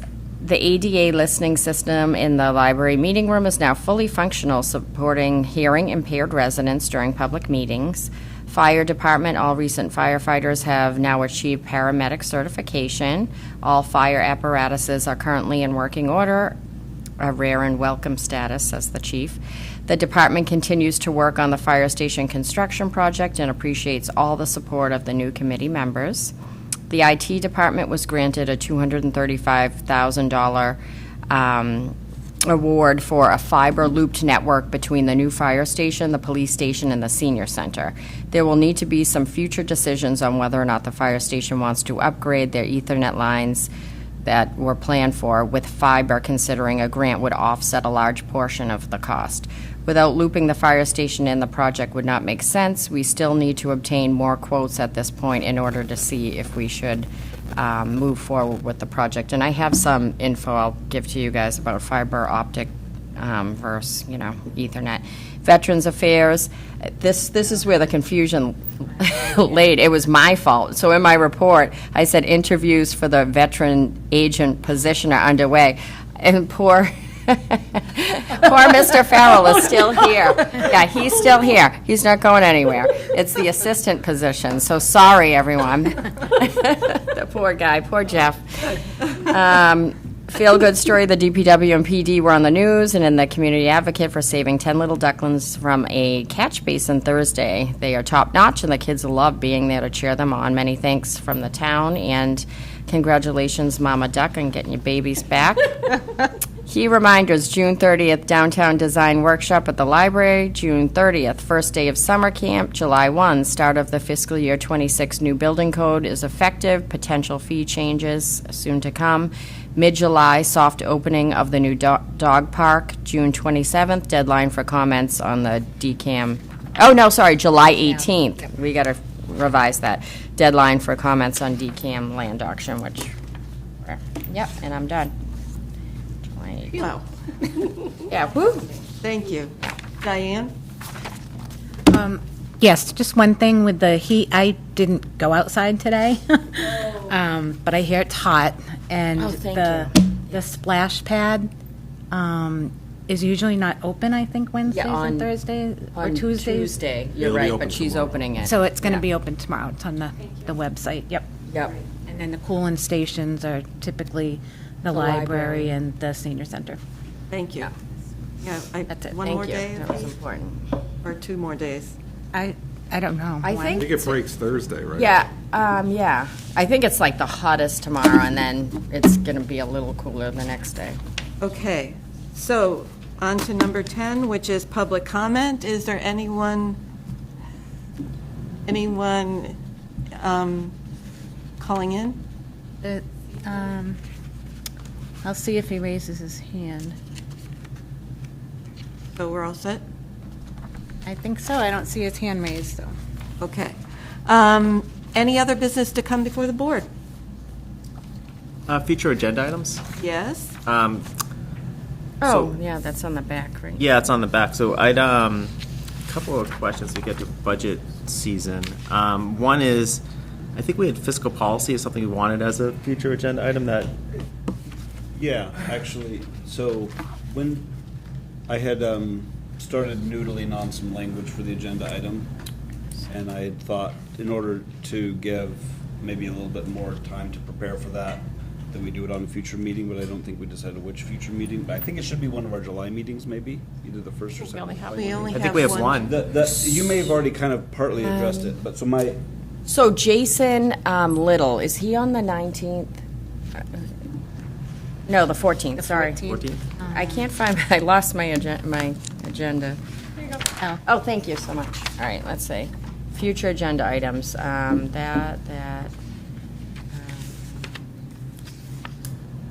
Okay, yeah, so, yes, so he is on for the 14th. So he's going to be bringing in, so vote to authorize the fiscal year 26 advances in lieu of borrowing, and he's going to have a list of capital items that, are outstanding. He's going to have a list of, we have an overlay list I sent Jacob just because he specifically brought asked, it up in the last but I'll send that to the rest of the board.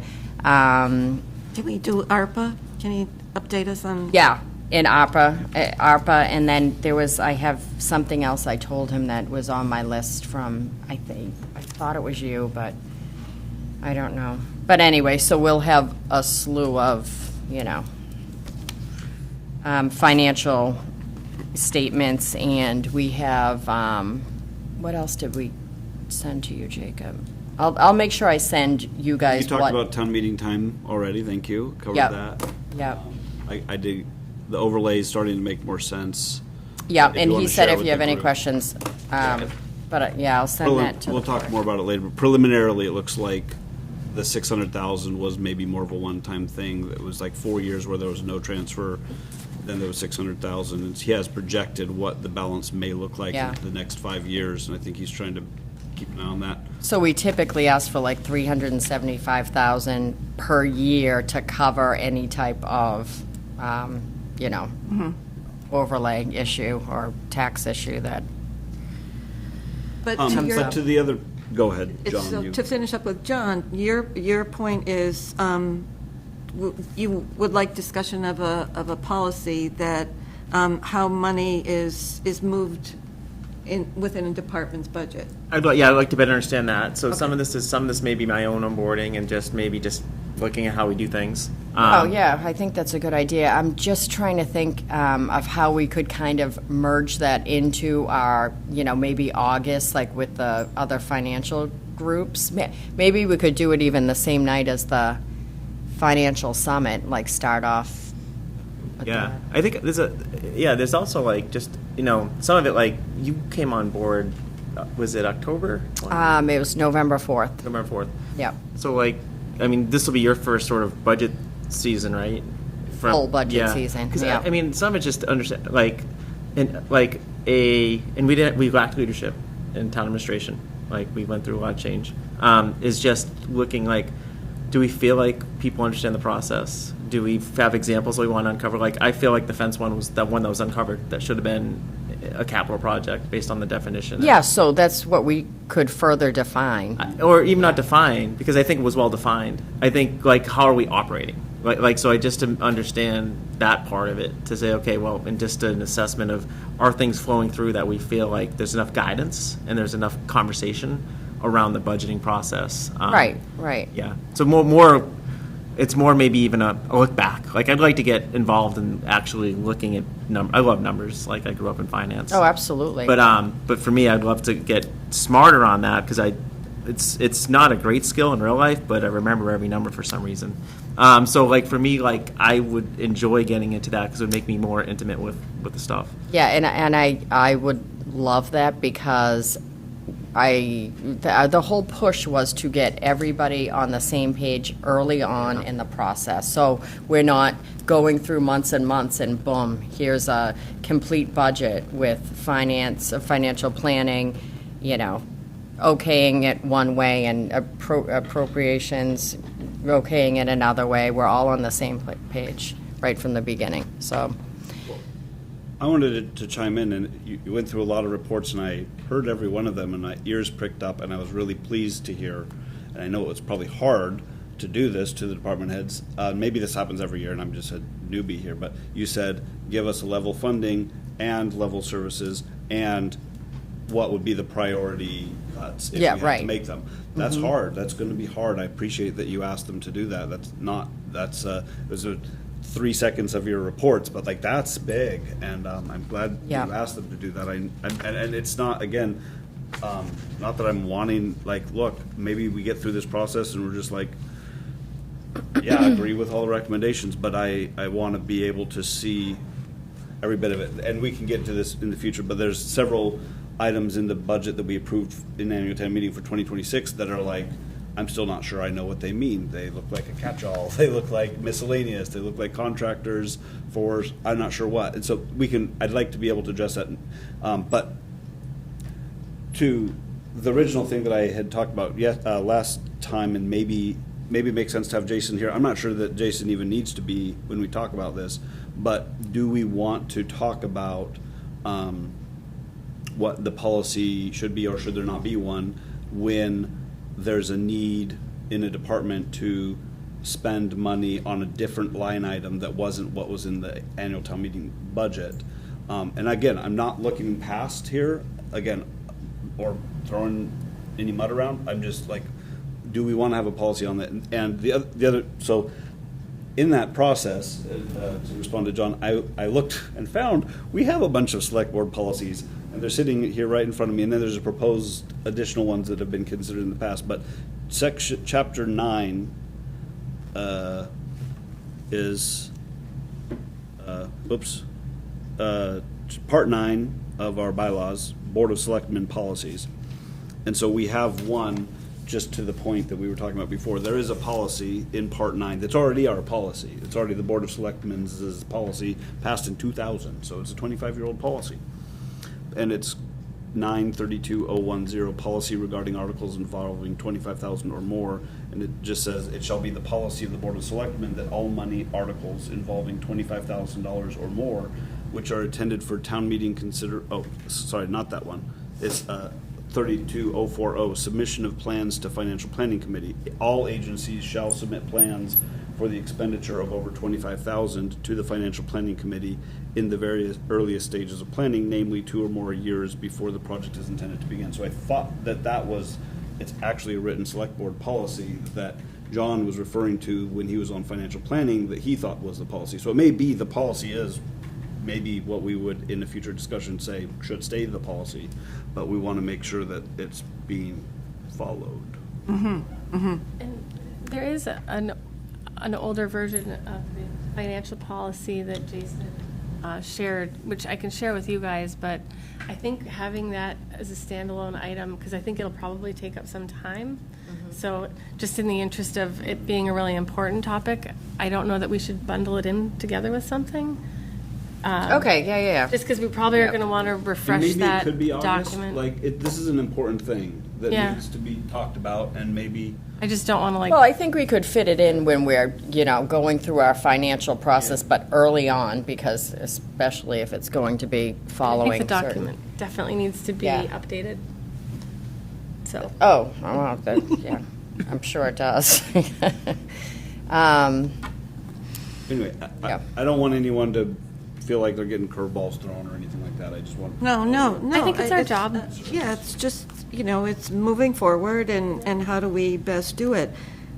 My feeling is that it might be best to do it with the group because it seemed to me that the department heads were getting different messages from appropriations and financial planning, so. Oh, I agree, and never mind the fact, of course, capital planning is charged with capital expenses, which is $25,000 or more, so we have to be careful, too, to not step on anyone's toes, and, where it's appropriate, it should, lie, but, yep. Okay. And then just as we're talking about, so the other thing I think would be interesting, again, education, transparency. As we're looking at the different budgets and spend, I would really love to see what our, the last 5 years of what our CPA funding is, both from a taxpayer perspective and what the match is, and then the projects in which we funded in those years. Okay. Can I piggyback on? Yeah. Okay, so I'm just putting this out there. Maybe this doesn't actually happen for years or forever, but I would like to see us talk about, have a serious conversation about whether we recommend town meeting vote to get us out of CPA. The state match has decreased steadily, and it is planned to be decreased another 2% this next year. And I think some of the I'd like to start the transparency to see what it is and have those discussions. And like, where it was like, oh, we saved $200,000. I'm like, no, we spent $1.5 million. Like when we were talking about the $200 to get our $200,000 for the. And I know I'm with you. I didn't mean to. No. I hope it. I didn't mean for it to come across but that way. was the thing. I'm tracking complete with you. This is not even. But it was like, yeah, but we were in these positions. We're looking at saying we made a decision to spend $1.7 million, and now again the $200 because it's there. And end of the day, we spent $1.5 million. And to Jacob's point about how it was constructed in the warrant, but these are I think it starts with data and it starts with the facts, and then from there, I think we can start to have conversations about how we prioritize town. Anyway, I assume that there's plenty of opposition to what I just suggested, and I'm not sure I'm convinced of it. But I do think it's something that we ought to think about.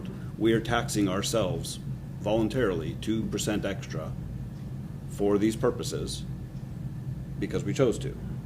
So, to And we your can point, let's see the unchoose to. arithmetic. I'd love to see when we look at what that money, how much taxpayers contributed, and we look at that money versus money we could have allocated elsewhere. Were those the right things? And I'm not suggesting, but I think we should be authentic about what we're spending on and transparent about it. Huh. Yes, and you're right, Jacob. The match has decreased quite a bit because towns started participating. I feel like the state offered some crack cocaine to the towns, and it is cutting it. Mm-hmm. Yep. Okay. All right. Anything else? Anyone want to make a motion to adjourn? Do we have to do anything with future agenda items, or we're good to close that out? I'll make a motion to adjourn. Because I know we were talking about any other business before before the future board. agenda items. Are we okay? I think we did. Yeah. So, okay, that sounds good. I make a motion to adjourn. I second. Thank you. All in favor? All right. Looks like Thanks, you're enthusiastically everyone. wanting to stay. Good night. Thank you.